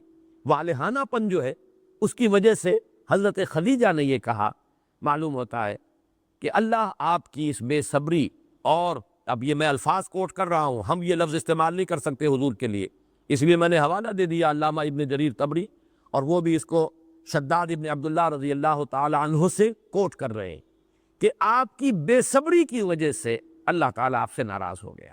یہ الفاظ حضرت خدیجہ الکبریٰ نے کہی۔ دوسری طرف یہ تو ہے ہمدردی اور تعصف کے ساتھ، اظہار ہمدردی ہے، تعصف کے ساتھ ایک بات کہی جا رہی ہے، اور طعن اور طنز کے انداز میں، اور بڑی خوشی اور ابتہاج اور مسرت کا اظہار کرتے ہوئے ام جمیل جو آپ کی چچی تھی ابو لہب کی بیوی، اس نے کہا محمد معلوم ہوتا تمہارا شیطان تمہیں چھوڑ گیا۔ اس روایت کی کچھ بڑی یعنی استہزائی انداز میں نفی کی ہے مولانا اصلاحی صاحب نے کہ کیسے ممکن ہے، کیسے پتہ چل گیا لوگوں کو کہ وہی جو ہے وہ بند ہو گئی۔ حالانکہ واقعہ یہ ہے کہ بخاری اور مسلم دونوں میں صحیحین میں یہ روایت موجود ہے کہ حضور کئی راتیں مسلسل اٹھ نہ سکے، چونکہ رات کو یہ جو ابو لہب کا گھر ہے یہ حضور کے گھر کے ساتھ بالکل متصل تھا، یہی وجہ ہے کہ ام جمیل نے آپ کو بہت ایذائیں پہنچائی ہے۔ آپ کے دروازے پر کانٹے بچھا جانا رات کے وقت کہ اگر آپ نکلے رات کو جو small hours of the morning ہیں، کہیں طواف کے لیے جائیں تو آپ کے پاؤں میں اور کانٹے لگے، کپڑے الجھ جائیں، یہ تکلیف بھی۔ پھر کوڑا کرکٹ پھینک دینا، یہ کوئی اور کسی کی جرت نہیں ہو سکتی تھی کہ محمد الرسول اللہ کے ساتھ یہ سلوک کرے، بنو ہاشم کے چشم و چراغ۔ لیکن یہ کہ بہرحال ابو لہب بھی تو بنو ہاشم میں سے ہے، پھر چچا ہے، چچا ہونے کے اعتبار سے اور چچی ہونے کے اعتبار سے اپنا جو وہ بزرگی ہے اس کا بھی کوئی حق ہے جس کا غلط استعمال ہو سکتا ہے۔ وہی تھی کہ جو آپ پر کوڑا کرکٹ ڈالتی تھی، وہی ام جمیل ہے، اور یہ تو صاف سمجھ میں آنے والی بات ہے، اس میں اس روایت کے استہزاء کی کوئی ضرورت نہیں۔ پھر صحیحین کی روایت ہے، صحیح مسلم صحیح بخاری میں، کہ آپ کئی رات تک رات کو اٹھ نہ سکے، اور اس لیے ظاہر ہے کہ جب آپ رات کو اٹھ کر نماز پڑھتے تھے تو پڑوس کے گھر میں پتہ چلتا تھا۔ رتل القرآن ترتیلا جو سورہ مزمل میں آیا ہے، کیسے ممکن ہے کہ پتہ نہ چلتا ہو کہ محمد کھڑے ہو گئے ہیں اور اپنے رب کا کلام پڑھ رہے ہیں؟ رتل القرآن ترتیلا، یہ تو جو سورہ مزمل ہے یہ تو اس فطرت وحی سے قبل کی صورت ہے، اور آپ اس پر عمل کرتے تھے، لیکن چند راتیں ایسی بیتیں کہ آپ اٹھ نہیں سکے۔ لہٰذا ام جمیل نے یہ کہا کہ محمد معلوم ہوتا ہے تمہارا شیطان تمہیں چھوڑ گیا، معاذ اللہ ثم معاذ اللہ، نقل کفر نہ باشد۔ لیکن یہ کہ حافظ ابن حجر رحمۃ اللہ علیہ جو سب سے بڑے شارح ہیں، صحیح بخاری کی سب سے بڑی شرح جو ہے انہی کی ہے، انہوں نے ان دونوں روایات میں جو ہے مطابقت دی ہے، اور وہ یہ ہے کہ بات تو ایک ہی تھی، ایک نے کہی ہے از راہ ہمدردی، از راہ تعصف، اور دوسری نے کہی ہے طعن اور طنز کے انداز میں اور خوشی مناتے ہوئے۔ باقی بات تو ایک ہی ہے، واقعہ ایک ہے، ثابت ہوتا ہے کہ یہ واقعہ ہوا۔ اور اس سے میں ایک نتیجہ اور نکال رہا ہوں، وہ نتیجہ یہ ہے کہ حضور صلی اللہ علیہ وسلم پر اس وقت جو بھی کیفیت تھی، وہ ایک بددلی کی کیفیت یا کوئی اضطراب، تشویش، آپ کو جو بھی کیفیت طاری ہوئی ہے وہ اس درجے شدید تھی کہ آپ پر کسل بھی طاری ہو گیا تھا۔ رات کا نہ اٹھنا، یہ تو واقعہ یہ ہے کہ یہ تو اس کا جو اثرات ہیں انسان کے اپنے اعصاب پر اس درجے ہو جانا، حالانکہ سورہ مزمل ہے پس منظر میں، قم اللیل الا قلیلا نصفہ او انقص منہ قلیلا او زد علیہ ورتل القرآن ترتیلا، اتنا جو ہے تاکیدی حکم محمد الرسول اللہ صلی اللہ علیہ وسلم کو دیا گیا۔ لیکن معلوم ہوتا ہے کہ اس وقت کی وہ کیفیت جو ہے وہ ایسی تھی کہ آپ پر اس درجے کسل طاری ہوا ہے، یا آپ کے اعصاب میں، اب میں ایک لفظ بہت ڈٹتے ڈٹتے استعمال کر رہا ہوں لیکن میں سمجھانے کے لیے، ابلاغ کے لیے اسے ضروری سمجھتا ہوں، آج کی اصطلاح میں نیورستھینیا آپ اسے کہتے ہیں، اعصابی اضمحلال۔ ویسے کوئی تکلیف نہیں ہے، بیماری نہیں ہے، کوئی عارضہ جسمانی نہیں ہے، کوئی بخار نہیں ہے، کچھ نہیں ہے، لیکن یہ ہے کہ کچھ اعصاب پر ایسا اضمحلال طاری ہو جاتا ہے، نیورستھینیا، اعصابی اضمحلال، کہ آدمی ہلنا چاہتا نہیں ہل رہا، حرکت کرنا چاہتا نہیں کر پا رہا، ہمت گویا کہ ایک طرح سے جواب دے جاتی ہے۔ تو معلوم ہوتا ہے کہ رات کو نہ اٹھ سکنا، جس کا کہ ثبوت صحیح بخاری صحیح مسلم دونوں سے مل رہا ہے، اس حد تک بھی آپ کی وہ کیفیت جو پس منظر میں ہے سورہ مبارکہ کے، اس کا اثر اس درجے تھا۔ اس سے بھی آگے بڑھ کر اس درجے شدید کیفیت تھی آپ پر کہ حضور فرماتے ہیں صلی اللہ علیہ وسلم، عارف کہاں گیا بھائی، سے بالو آ کے اس کو ذرا، حضور فرماتے ہیں کہ مجھ پر یہ لمحہ اور یہ عرصہ جو ہے وقفہ اتنا شاخ گزرا کہ میرے دل میں بار بار یہ خیال آتا تھا کہ پہاڑ پر چڑھ کر اپنے آپ کو نیچے گرا دیں۔ آپ اندازہ کیجئے، پھر میں عرض کر رہا ہوں حضور کا مقام و مرتبہ اور یہ کیفیات، یعنی یہ کہ وسوسہ ہم اسے کہیں گے کہ وسوسہ اس حد تک آ رہا ہے کہ خودکشی پر انسان جو ہے آمادہ ہو رہا، گویا کہ زندگی پہ معنی ہوتا رہ گئی۔ زندگی اب کاہے کے لیے؟ اگر اللہ ہی نے چھوڑ دیا، خدا نہ خواستہ اگر وہی کا سلسلہ ہی منقطع ہو گیا، اگر میرے اعصاب ہی اتنے جواب دے گئے کہ میں رات کو کھڑا بھی نہیں ہو سکتا، تو جینا کاہے کے لیے؟ زندگی تو در حقیقت کسی مقصد کے لیے ہوتی ہے، کوئی آئیڈیل ہو۔ ایک ہے وہ جو حیوانی سطح پر زندگی گزارتے ہیں، جن کے بارے میں میری جو تعبیر ہے وہ یہ ہے کہ جنہیں زندگی گزارتی ہے وہ زندگی کو نہیں گزارتے، زندگی انہیں گزارتی ہے۔ وہ زندگی بسر نہیں کرتے، زندگی انہیں بسر کرتی ہے، ان کا معاملہ اور ہے۔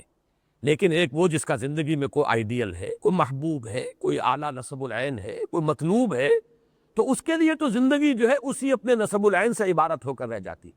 اگر اسی میں محسوس و تعطل ہے، اسی میں کوئی انقطاع کی صورت پیدا ہو گئی، اسی میں کوئی آگے بڑھنے کا راستہ نظر نہیں آ رہا، تو زندگی بے معنی ہو جائے گی۔ یہ چیز بھی ثابت ہے اور بخاری سے ثابت ہے۔ میں یہ سارے حوالے خاص طور پر آج اس لیے آپ کو نوٹ کرا رہا ہوں کہ یہ معاملات بڑے نازک ہیں۔ حضور کا مقام و مرتبہ تو یہ تو نفس گم کردہ بھی آیت جنید و بایزید نہیں جا، یہ تو بہت نازک مقام ہے۔ اس اعتبار سے مجھے ساری باتیں جو میں کہہ رہا ہوں، اگر صرف میری بات آپ سمجھیں گے تو آپ کو بدگمانی مجھ سے ہو جائے گی۔ میں یہ سارے حوالے اس لیے دے رہا ہوں کہ یہ چیزیں ثابت ہیں روایات سے، اور روایات بھی جو ہیں وہ دوسرے تیسرے درجے کی نہیں، بخاری سے، صحیح مسلم سے یہ ثابت ہے کہ اس درجے حضور پر یہ سختی جو ہے کی کیفیت تھی۔ اور ایک مقام اور نوٹ کر لیجئے جو سورہ انعام میں ہے، یہ جو تانے تھے جو حضور کو مل رہے تھے، معلوم ہوتا ہے دوسروں نے بھی دیے۔ یہ تو میں نے دو خواتین کی بات چونکہ ایک دوسرے کے مقابلے میں آ گئی ہے، حضرت خدیجہ رضی اللہ تعالی عنہا اور ام جمیل علیہا ما علیہا، تو ان دونوں کا چونکہ تضاد ہے وہ میں نے بیان کر دیا، ورنہ بہت سے لوگوں کے بارے میں آتا ہے کہ لوگوں نے کہنا شروع کر دیا محمد معلوم ہوتا ہے تمہارا خدا تمہیں چھوڑ گیا، کسی نے کہا تمہارا شیطان تمہیں چھوڑ گیا۔ تو اس کے حوالے سے سورہ انعام کی وہ آیت بھی نوٹ کر لیجئے، وَلَقَدْ نَعْلَمُ أَنَّكَ يَضِيقُ صَدْرُكَ بِمَا يَقُولُونَ، اے نبی ہمیں خوب معلوم ہے کہ آپ کا سینہ بھنچتا ہے ان باتوں سے جو یہ کہہ رہے ہیں۔ تو یہ ویسے تو یہ کہ مجنون کسی نے کہا، کسی نے شاعر کہا، کسی نے ساحر کہا، یہ تمام باتیں نہیں ہیں یقیناً کہ جو حضور پر، آپ کے قلب مبارک پر ان کا ایک جو ہے اثر جو ہے وارد ہوتا تھا، تاثر۔ لیکن یہ یہاں خاص طور پر ضیق صدر، سینے کا بھنچنا، اور اس کا خاص تعلق قائم ہو جائے گا اگلی صورت کے پہلے لفظ علم نشرح لک صدرک۔ ضیق صدر سینے کا بھنچنا، تنگ ہو جانا، اور انشراح صدر سینے کا کھل جانا، بست کی ایک کیفیت پیدا ہو جانا۔ تو یہ ضیق کا لفظ جو ہے یہ سورہ انعام کی اس آیت میں آیا ہے، وَلَقَدْ نَعْلَمُ أَنَّكَ يَضِيقُ صَدْرُكَ بِمَا يَقُولُونَ، بلکہ یہ سورہ ہجر میں ہے غالباً، سورہ ہجر میں یہ الفاظ آئے، یا سورہ انعام میں اس وقت مستحضر نہیں۔ لیکن یہاں ذرا ایک بات نوٹ کر لیجئے کہ سورۃ الضحیٰ کے اگر ہم 3 حصے کر لیں، یہ سارا تاریخی پس منظر جو ہے اور یہ روایات اور یہ حوالے اور یہ شان نزول کی روایات پہلی 3 آیات کے لیے تو بالکل کفایت کرتی۔ فترت وحی، اس کا حضور پر نہایت شاق گزرنا، وہ شاق والہانہ عشق کی وجہ سے ہے، یا وہ شاق گزرنا اس وجہ سے ہے کہ لوگوں نے تانے دینے شروع کر دیے، جو بھی ہو، اس سے یہ سمجھ میں آیا کہ اس کی بنا پر حضور کی یہ کیفیت ہوئی کہ اندیشہ ہوا کہ عشقست و ہزار بدگمانی، شاید میرا رب مجھے چھوڑ گیا، شاید میرا تعلق منقطع ہو گیا، شاید پروردگار ناراض ہو گیا، شاید میری کسی بات سے وہ بیزار ہو گیا، معاذ اللہ ثم معاذ اللہ۔ اس میں آپ کو تسلی دے دی گئی، ما ودعک ربک وما قلی، اور استشہاد کیا گیا رات اور دن سے۔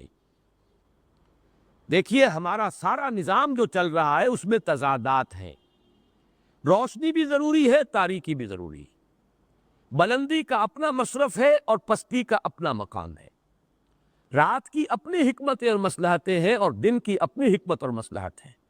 یہ تضادات جو چلا آ رہا ہے سورۃ الشمس سے لے کر پھر سورۃ اللیل، تضادات، اور ان تضادات میں خاص طور پر رات اور دن، یہ تینوں صورتوں میں آ رہا۔ یہاں پر تو رہی گئی صرف 2 چیزیں، والضحیٰ واللیل اذا سجا، باقی یہ کہ اور تمام چیزیں جو ہیں وہ پیچھے جو آ چکی ہیں۔ تو اس لیے جیسے کہ ہمیں معلوم ہے کہ ہمارا یہ دنیا کا نظام رات اور دن ہی کے حوالے سے یہ حیات کا سلسلہ قائم ہے. ہماری ساری غذا ٹریس کریں گے تو عالم نباتات سے ہے. عالم نباتات کا سارا دار و مدار جو ان کا ریسپیریشن کا نظام ہے وہ دن اور رات میں جدا ہو جاتا ہے. ایک وقت میں وہ آکسیجن لے رہے ہیں اور کاربن ڈائی آکسائڈ چھوڑ رہے ہیں، ایک وقت میں کاربن ڈائی آکسائڈ استعمال کر رہے ہیں اور فوٹو سینتھیسس میں اس کو وہ اپنا گویا کہ یوں سمجھیے کہ را میٹیریل بنا رہے ہیں اور آکسیجن چھوڑ رہے ہیں. ریسپیریشن کا نظام جو ہے بالکل برعکس ہو گیا دن اور رات. اسی سے سارا عالم نباتات کا نظام، اسی سے ہمارا یہ غذا کا معاملہ. چاہے بکری کا گوشت ہم کھاتے ہیں تو بکری کا گوشت بھی اسی نباتات سے بنا ہے، وہی پتے ہیں، وہی گھاس ہے کہ جو وہ کھا رہی ہے. لہذا پھر اسی طریقے سے انسانی اپنی نفسیات ہے، تکان اسے طاری ہوتی ہے، اضمحلال ہو جاتا ہے. آپ کو معلوم ہے کہ مسلسل روشنی کے سامنے بٹھانا یہ تو ٹارچر کا ذریعہ ہے. جیسے کہ انویسٹیگیشن کے اندر بھی، انٹروگیشن میں بھی ٹارچر ہوتا ہے یہ کہ آپ کو مسلسل جگایا جائے اور روشنی جو ہے تیز وہ آپ کی آنکھوں پر ڈالی جائے، یہ تو ٹارچر ہو جائے گا. تو جیسے دن ضروری ہے رات بھی ضروری ہے، جیسے حرکت ضروری ہے ایسے ہی سکون بھی ضروری ہے، جیسے بھاگ دوڑ ضروری ہے ویسے ہی استراحت بھی ضروری ہے. اسی طرح اے نبی جیسے وحی کا آنا ضروری ہے ویسے ہی اس کا ایک وقفہ بھی ضروری ہے. آپ اس کا تحمل نہیں کر پائیں گے. لو انزلنا هذا القرآن على جبل لرأيته خاشعا متصدعا من خشیۃ اللہ. اس پورے قرآن کو اگر ہم نے کسی پہاڑ پر اتار دیا ہوتا تو آپ دیکھتے کہ پھٹ جاتا اور وہ بیٹھ جاتا، دب جاتا اللہ کی خشیت سے، من خشیۃ اللہ. لہذا جیسے کہ میں آیت آپ کو سنا کہ سورۃ الفرقان کی ہم نے تھوڑا تھوڑا کر کے نازل کیا. کذالک لنثبت بہ فؤادک ورتلناہ ترتیلا، تھوڑا تھوڑا کر کے اتارا ہے تاکہ آپ کا دل اس کو سہار سکے، تحمل کر سکے اور آپ کے دل کو اس کے ذریعے سے تثبیت حاصل ہو جائے. یہ گویا کہ دونوں چیزیں جو ہے یہ ایک دوسرے کے ساتھ ہیں منسلک. تو یہ ہے والضحیٰ واللیل اذا سجا ما ودعک ربک وما قلی. لیکن اب جب ہم آتے ہیں اگلی 5 آیات پر، اس میں ایک اضافی کیفیت سامنے آ رہی ہے. یہ جو اب تسلی دی جا رہی ہے وَلَسَوْفَ يُعْطِيكَ رَبُّكَ فَتَرْضَىٰ وَلَلْآخِرَةُ خَيْرٌ لَكَ مِنَ الْأُولَىٰ أَلَمْ يَجِدْكَ يَتِيمًا فَآوَىٰ وَوَجَدَكَ ضَالًّا فَهَدَىٰ وَوَجَدَكَ عَائِلًا فَأَغْنَىٰ. اس کے پس منظر میں ایک دوسری کیفیت ہے، نا امیدی کی کیفیت. جیسے کہ میری محنت کا کوئی نتیجہ نہیں نکل رہا، ایک مایوسی اور بددلی کی کیفیت چھا رہی. جیسے کہ پس منظر میں ہے سورہ طٰہٰ کی ابتدائی آیات کے، طٰہٰ ما انزلنا علیک القرآن لتشقیٰ. ہے اس لیے ہم نے قرآن آپ پر نازل نہیں کیا کہ آپ ناکام اور نامراد ہوں. آپ بامراد ہوں گے، کامیاب ہوں گے، کامیابی آپ کے قدم چومے گی. یہی پس منظر ہے جو اس آیہ مبارکہ کے پس منظر میں ہے، یہی کیفیت کہ ان الذی فرض علیک القرآن لرادک الی معاد. اے نبی جس نے آپ پر قرآن کی ذمہ داری ڈالی ہے، یہ بوجھ ڈالا ہے، انا سنلقی علیک قولا ثقیلا، تو وہ آپ کو چھوڑنے والا نہیں ہے. وہ تو آپ کو انگلی پکڑ کر لے جائے گا، لوٹائے گا بہت اعلیٰ جگہ پر، لوٹنے کی بہت عمدہ جگہ پر. یہ میں اس کی وضاحت کر چکا ہوں. اس کا عام مفہوم تو یہ سمجھا گیا ہے کہ مکے میں واپس لے آئے گا. ہجرت کے وقت جو حضور پر شاق گزر رہا تھا، خانہ کعبہ سے جو اب دوری ہو رہی تھی، تو اس میں تسلی دی گئی ہے. لیکن دوسرا مفہوم بھی موجود ہے ہمارے متقدمین کے ہاں، مفسرین کے ہاں موجود ہے، اسلاف کے ہاں، کہ اس سے مراد معاد سے یعنی یہ کہ ایک نہایت شاندار اور تابناک انجام ہے کہ جو آپ کا منتظر ہے، اور آپ جو ہے کہ ناکام اور خائب اور خاسر نہیں ہوں گے معاذ اللہ. یہ ری ایشورنس جو ہے اس کی کیفیت بالکل جدا ہے. اس میں رات اور دن کا مسئلہ نہیں ہے. رات اور دن کا مسئلہ وہاں تو بات بالکل فٹ بیٹھتا ہے کہ وحی کے نزول میں بھی حکمت ہے اور وحی کی فطرت جو ہے وہ بھی حکمت پر مبنی ہے. جیسے رات ضروری ہے دن بھی ضروری ہے، جیسے دن ضروری ہے رات بھی ضروری ہے. اسی طریقے سے وحی کی آمد بھی اپنی جگہ اور وحی کی فطرت اور اس کا وقفہ بھی اپنی جگہ پر ہے. یہ تو دونوں چیزیں جو ہے رات اور دن کے حوالے سے بالکل واضح ہو. لیکن یہاں جیسا کہ میں نے عرض کیا، اس میں زیادہ جھلک ہے جیسے اعصابی اضمحلال ہو جاتا ہے، ری ایشورنس کی ضرورت ہوتی ہے. اب یہاں دیکھیے، میں بغیر تشبیہ کہوں گا لیکن ہے تو وہ تشبیہ. اس کو آپ کہیں بھی حضور صلی اللہ علیہ وسلم کے اوپر اپلائی نہ کیجئے. کوئی مربی، کوئی معلم، کوئی بزرگ جو اس کے زیر تربیت ہے، زیر تعلیم ہے، اس کا تلمیذ ہے، وہ محسوس کرتا ہے کہ اس کی ہمت کو جواب دے رہی ہے، یہ سمجھ رہا ہے شاید میں نہیں پڑھ سکوں گا، یہ منزل بڑی کٹھن ہے، یہ کام مجھ سے نہیں ہوگا، تسلی دیتا ہے کہ نہیں، دیکھو ایسی بات نہیں ہے، خام خواہ کو دل نہ چھوڑو، دیکھو تم نے اتنے کچھ کامیابی حاصل کی ہے، تم پہلے وہاں سے وہاں تک پہنچے ہو، گھبرانے کی کیا بات ہے، ذرا سی ہمت کرو، حوصلہ جو ہے قائم رکھو، آگے بڑھو۔ یہ جو ایک ری ایشور کرنے کا انداز ہوتا ہے، جیسے تسلی دی جا رہی ہو، اس معنی میں کہ اللہ آپ کا ساتھ دے گا۔ اب ظاہر بات ہے ہم نے جو بات کہی ہے مربی اور معلم کی، تو حضور صلی اللہ علیہ وسلم کو اگر ہم تلمیذ اور کسی کا شاگرد سمجھے تو وہ ذرا بات ہمارے قلب کے اوپر گراں گزرے گی، لیکن اگر ہم یہ سمجھیں کہ مربی اللہ ہے، آپ کا معلم اللہ ہے، مربی اللہ ہے، اس اعتبار سے الرب رب وَإِن تنزل والعبد عبد وَإِن ترقى، وہ نسبت وہاں پر قائم رہے گی۔ تو یہ جو حوصلہ دینے کا انداز ہے، اس کے پس منظر میں ہے عزم لال، جس کو میں نے تعبیر کیا تھا جیسے کہ اعصاب کچھ جواب دے رہے ہو، جیسے کہ ہمت کچھ بیٹھ رہی ہو، جیسے کہ کمر جو ہے وہ کچھ کمزور پڑتی نظر آ رہی ہو، جیسے اگلی صورت میں آئے گا الذی انقض ظہرک، جس نے کہ آپ کی کمر کو وہ دوہرا کر دیا تھا یا کمر توڑ کر رکھ دی تھی، یہ میں اس کا وضاحت بعد میں کروں گا اس کے لغوی معنی کیا ہے، لیکن یہ جو پس منظر ہے اس کو اگر آپ پہچان لیں کہ جس میں یہ ری ایشورنس دی جا رہی ہے، اے نبی وَلَلْآخِرَةُ خَيْرٌ لَكَ مِنَ الْأُولَىٰ، بالکل مطمئن رہے، آپ کے لیے آخرت کہیں بہتر ہے پہلی سے، لفظی ترجمہ ہوگا آپ کے لیے پچھلی کہیں بہتر ہے پہلی سے، یہ لفظی ترجمہ ہوگا۔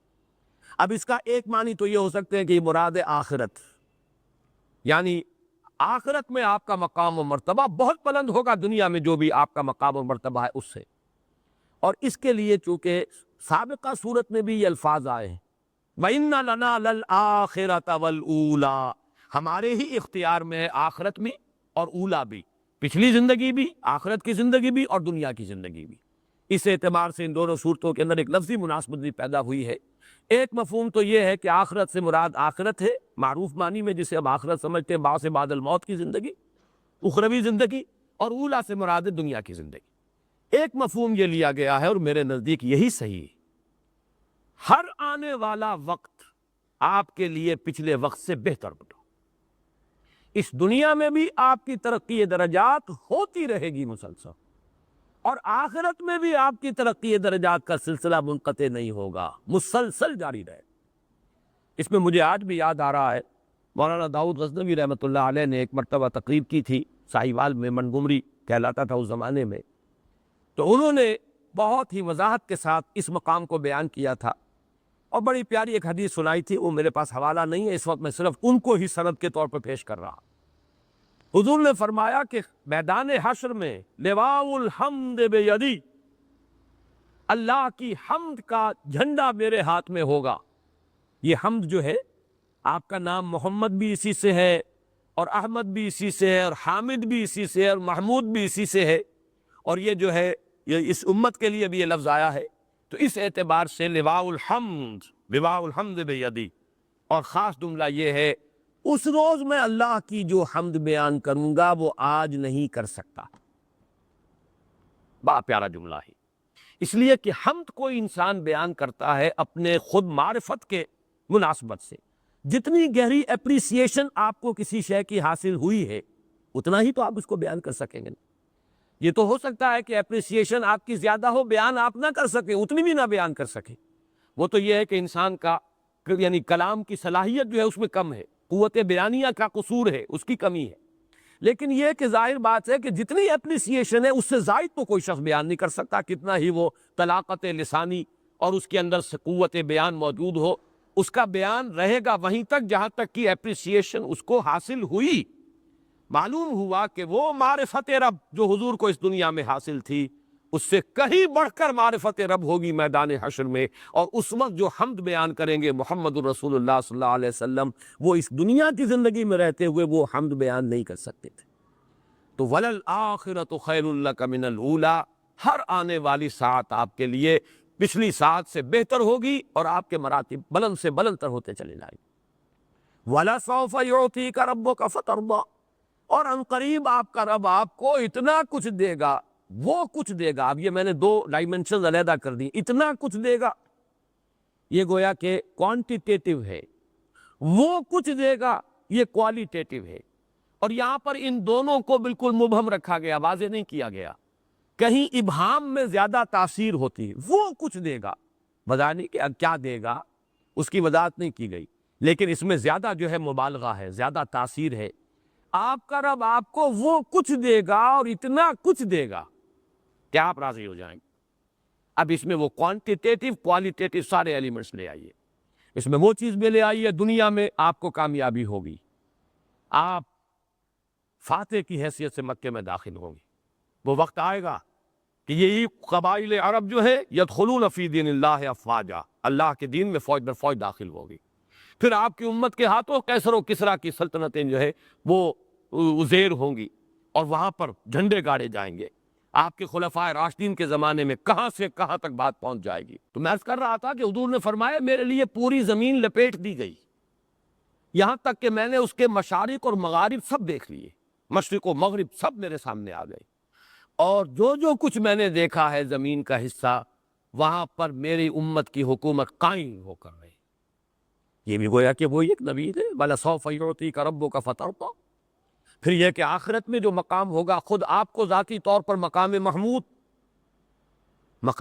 پر فائز کیے جائیں. پھر یہ کہ آپ کے لیے شفاعت کبریٰ، جس کی کہ احادیث کے اندر صراحت آئی ہے. تو اے نبی آپ راضی ہو جائیں گے. جب میں پہلے بیان کر چکا ہوں کہ وہاں حضرت ابو بکر سے خطاب تھا تو وَلَسَوْفَ يَرْضَىٰ، یہاں وَلَسَوْفَ يُعْطِيكَ رَبُّكَ فَتَرْضَىٰ. اب اس میں تفاصیل کا جتنا بھی ہے رنگ ابھر لیجیے، کیا کچھ اللہ نے دیا اور کیا کچھ جو ہے ابھی آخرت میں محمد الرسول اللہ صلی اللہ علیہ وسلم اور آپ کی امت کے لیے کیا کیا مدارج ہیں اور کیا کیا رتبے ہیں جو اللہ نے رکھے ہیں. الم یجدک یتیما فآویٰ، یہ تب 3 آیتیں آ رہی ہیں. یہ بھی وہ انداز ہے، دیکھو ہم نے تمہارا ساتھ کبھی چھوڑا ہے پہلے؟ غور کرو اپنی سابقہ زندگی پر، جو تمہارا رب تمہیں ان مراحل سے گزار کر لایا کہ آئندہ تمہارا ساتھ چھوڑ دے گا؟ یہ بھی جیسا کہ میں نے عرض کیا ہے کہ یہاں بھی تھوڑا سا آدمی کی زبان لڑکھڑاتی ہے کہ نبی اکرم صلی اللہ علیہ وسلم کو بھی ان چیزوں کے حوالے سے تذکیر کی ضرورت تھی. ہمارا ذہن قبول کرنے سے آپ کے خاص مقام و مرتبے کے اعتبار سے ذرا یہاں رکتا ہے، رکاوٹ محسوس کرتا ہے. سامنے کی باتیں ہیں بالکل، لیکن یہ کہ یہ سامنے کی باتیں جیسے کسی طالب علم کو کوئی استاد یاد دلاتا ہے، وہاں تو بات سمجھ میں آتی ہے. لیکن محمد الرسول اللہ صلی اللہ علیہ وسلم کو بھی کیا یہ باتیں اس طور سے یاد دلانے کی ضرورت تھی؟ یہاں آ کر ذرا طبیعت جو ہے رکتی ہے. بہرحال اس پر میں عرض کروں گا اس کی توجیہ کیا ہے. اس وقت یہ سمجھ لیجئے یہ حضور کی حیات طیبہ کے 3 ادوار ہیں جن میں اللہ کی رحمت اور شفقت جو ہے حضور پر، اللہ کی عنایت خصوصی حضور پر 3 مختلف صورتوں میں جو ہے وہ شامل حال ہوئی. اس کے حوالے سے بلکہ نوٹ کر لیجئے، میں نے کبھی سیرت کی تقریر میں یہ عرض کیا تھا کہ حضور کی پوری حیات دنیاوی 6 آیات کے حوالے سے 6 چیپٹرز میں 6 آیات کے زیر عنوان لائی جا سکتی. 3 آیات یہ ہے اور 3 آیات سورہ مدثر کی. آپ کا پہلا حصہ زندگی کا وہ ہے، یوں سمجھیے کہ 10-12 برس تک کی زندگی. پیدائش ہو رہی ہے والد کے انتقال کے بعد، چند سال کے ہیں کہ والدہ کا سایہ سر سے اٹھ گیا، مزید 2 سال گزرے کہ دادا بھی اللہ کے ہاں گئے. اس کے بعد البتہ یہ نوٹ کر لیجئے ہمارے بھی عام جو مورخین ہیں اور سیرت نگار ہیں انہوں نے ایک بہت بڑا خلا چھوڑ دیا ہے. عبد المطلب کے انتقال کے بعد زبیر حضور کے تایا حضور کے اتالیق اور سرپرست رہے. ابو طالب کو زیادہ نمایاں کرنے کے لیے زبیر کا نام جو ہے خارج کر دیا گیا تھا یہ سیرت کی کتابوں سے. وہ جو جنگ بھی ہوئی تھی، واحد جنگ ہے حضور کی اس دور میں جس میں کہ حضور شریک ہوئے ہیں، اگرچہ آپ نے باقاعدہ کوئی خوریزی میں حصہ نہیں لیا، لیکن یہ کہ وہ تو ایک قبائلی معاشرہ تھا. جب جنگ ہے تو ہر قبیلے کے جو بھی جوان ہیں ان کو جا کے شریک ہونا ہے. اس وقت علم جو تھا بنو ہاشم کا علم وہ زبیر کے ہاتھ میں تھا، ابو طالب کے ہاتھ میں نہیں تھا. یہ تو زبیر کے انتقال کے بعد ابو طالب کا مرحلہ آیا ہے کہ پھر وہ جو ہاؤس آف ہاشم تھا، بنو ہاشم، ہاشم کا گھرانہ، اس کی جو سربراہی ہے وہ ابو طالب کے ہاتھ میں آئی ہے ذمہ داری. اور پھر یقیناً ہم بھی تسلیم کرتے ہیں کہ انہوں نے ساتھ دیا ہے حضور کا اور تعاون کیا ہے، لیکن یہ ہے کہ یہ 4 مرحلے آپ ذہن میں رکھیے۔ بلکہ ایک اعتبار سے نوٹ کر لیجئے، ابو طالب کو حضور نے سپورٹ کیا ہے معاشی طور پر۔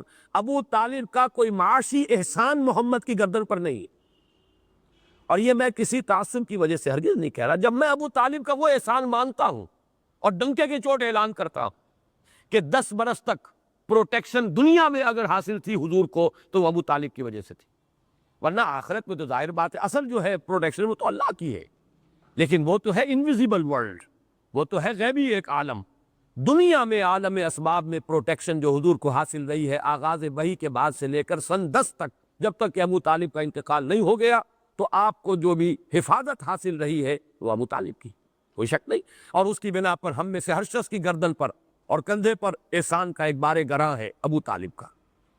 لیکن یہ کہ ایک درمیان میں نوٹ کر لیجئے، جہاں تک معاشی کفالت کا تعلق ہے، حضور پر یہ احسان ابو طالب کا نہیں ہے، بلکہ ابو طالب پر احسان ہے حضور کا۔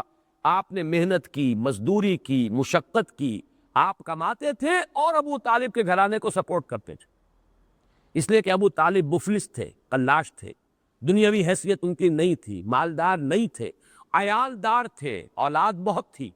حضور نے بھیڑیں بکریاں چرائی ہیں اور کمایا ہے، اور حضور نے محنت کی ہے اور پالا ہے، اور معاشی اعتبار سے سپورٹ کیا ابو طالب کے گھرانے۔ پھر جب آپ کی شادی ہو گئی حضرت خدیجہ سے، تو حضرت علی کو اپنے پاس اسی لیے رکھا ہے تاکہ وہ جو بوجھ ہے ابو طالب کے اوپر وہ کم رہے، تو اپنے بچوں کی جو بھی ہے ان کی کفالت کا تو ایک شخص ان کے پاس، اور غالباً حضرت جعفر جو ہیں وہ بھی کسی اور کے پاس تھے۔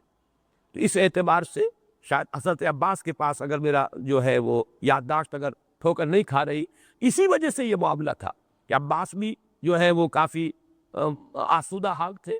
ادھر حضور کو اللہ تعالیٰ نے غنا عطا کر دیا حضرت خدیجہ سے شادی کا، نتیجہ یہ نکلا ہے کہ حضرت علی یہاں تھے، جعفر وہاں تھے، اس لیے کہ ابو طالب سپورٹ نہیں کر پاتے۔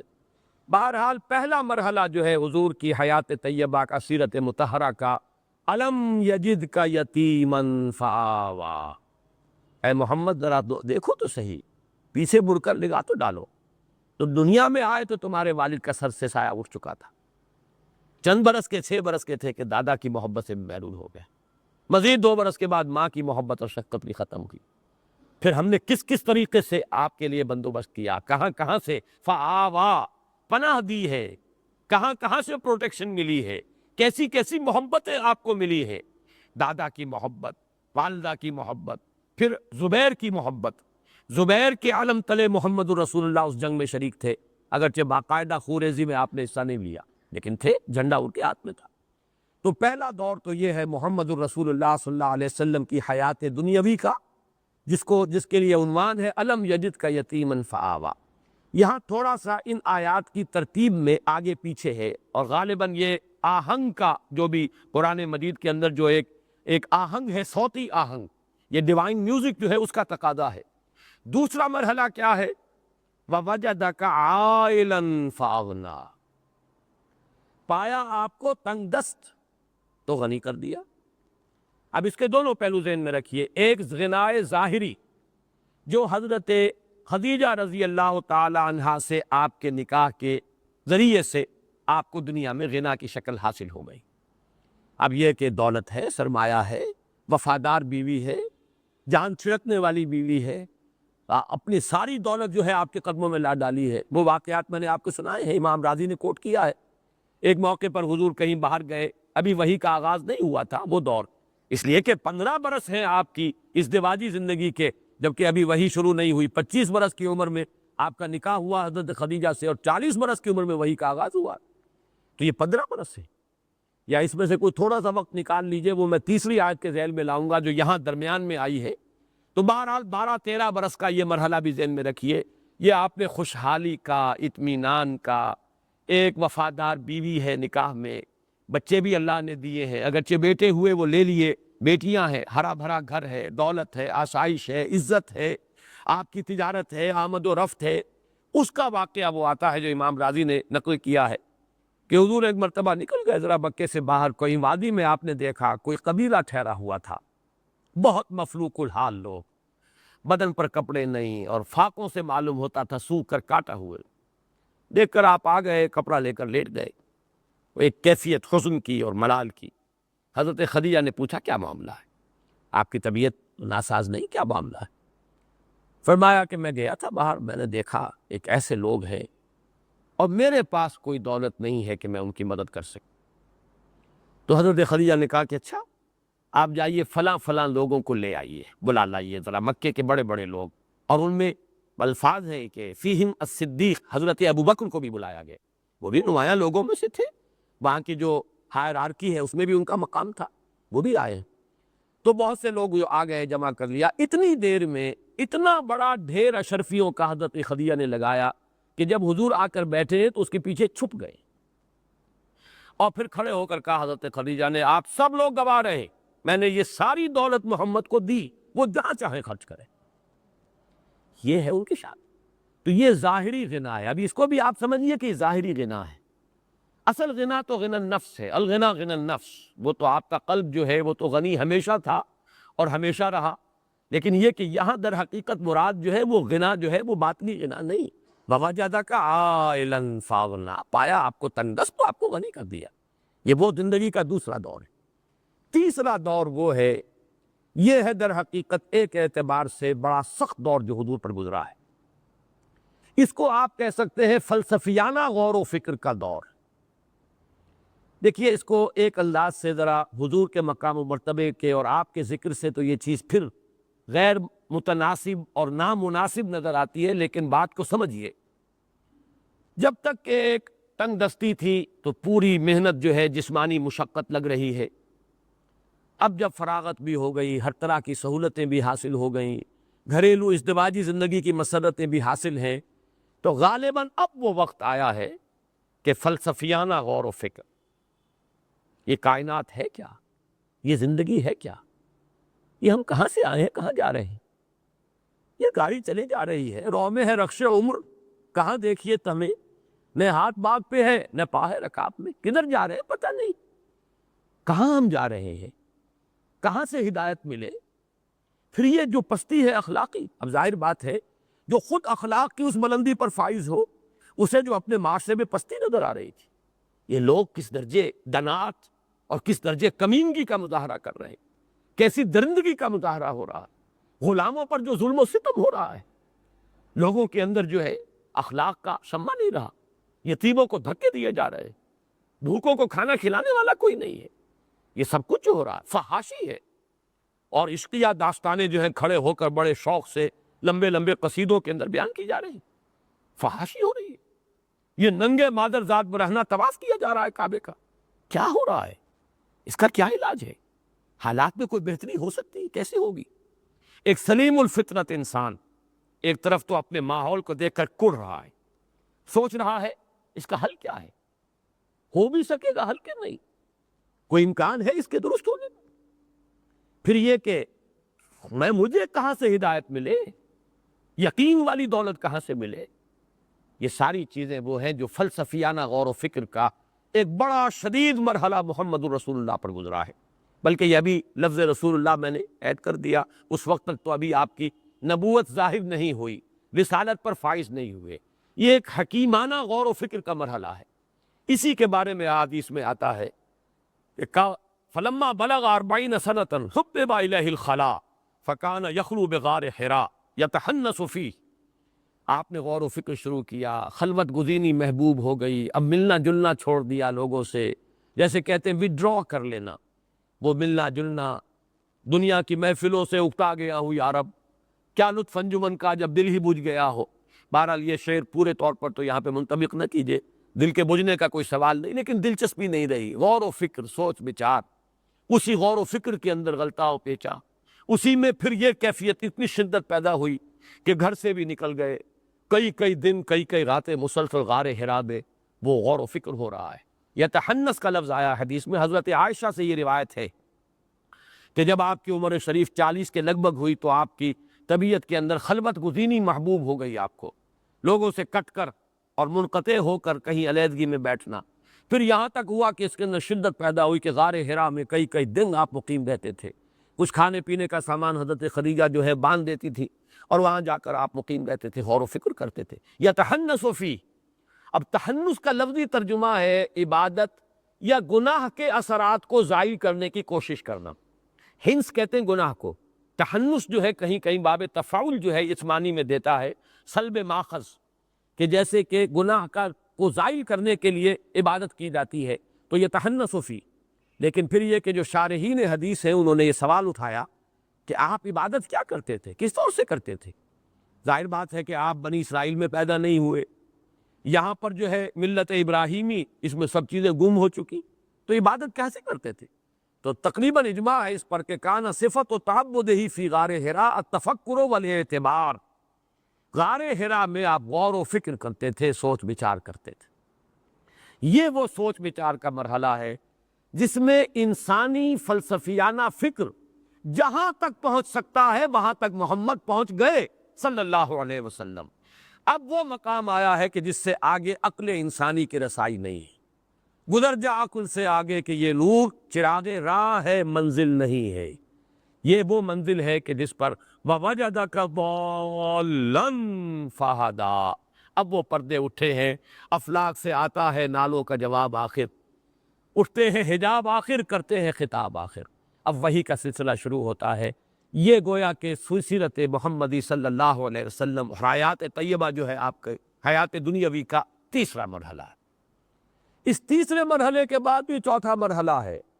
ابھی وہ تشویش کیسے ہو، کس طرح کروں، غور و فکر، سوچ بچار، بڑا بوجھ آ گیا ہے، بہت بھاری بوجھ ہے.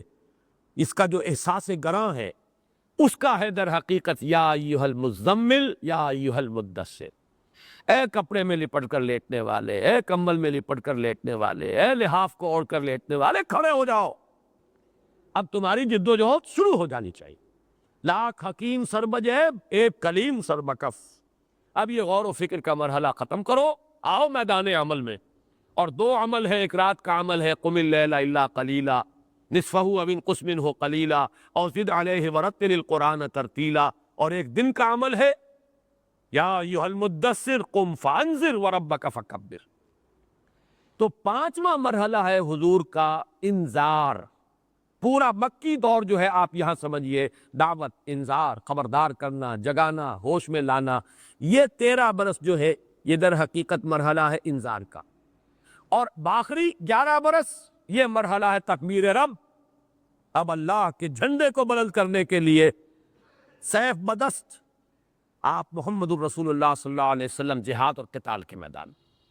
6 آیات کے حوالے سے حیات دنیاوی محمد الرسول اللہ صلی اللہ علیہ وسلم کی الم یجد کا یتیما فآویٰ پہلے 10 11 12 برس، ووجدک عائلا فاغنیٰ یہ وہ درمیانی حصہ.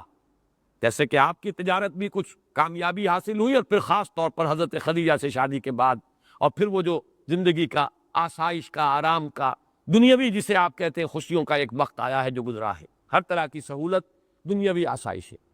پھر وہ وقت آیا غور و فکر، سوچ بچار. پھر وہ وقت آیا اب کھڑے ہو جاؤ یا ایھا المدثر کمر کس لو، یا ایھا المزمل قم، یا ایھا المدثر قم.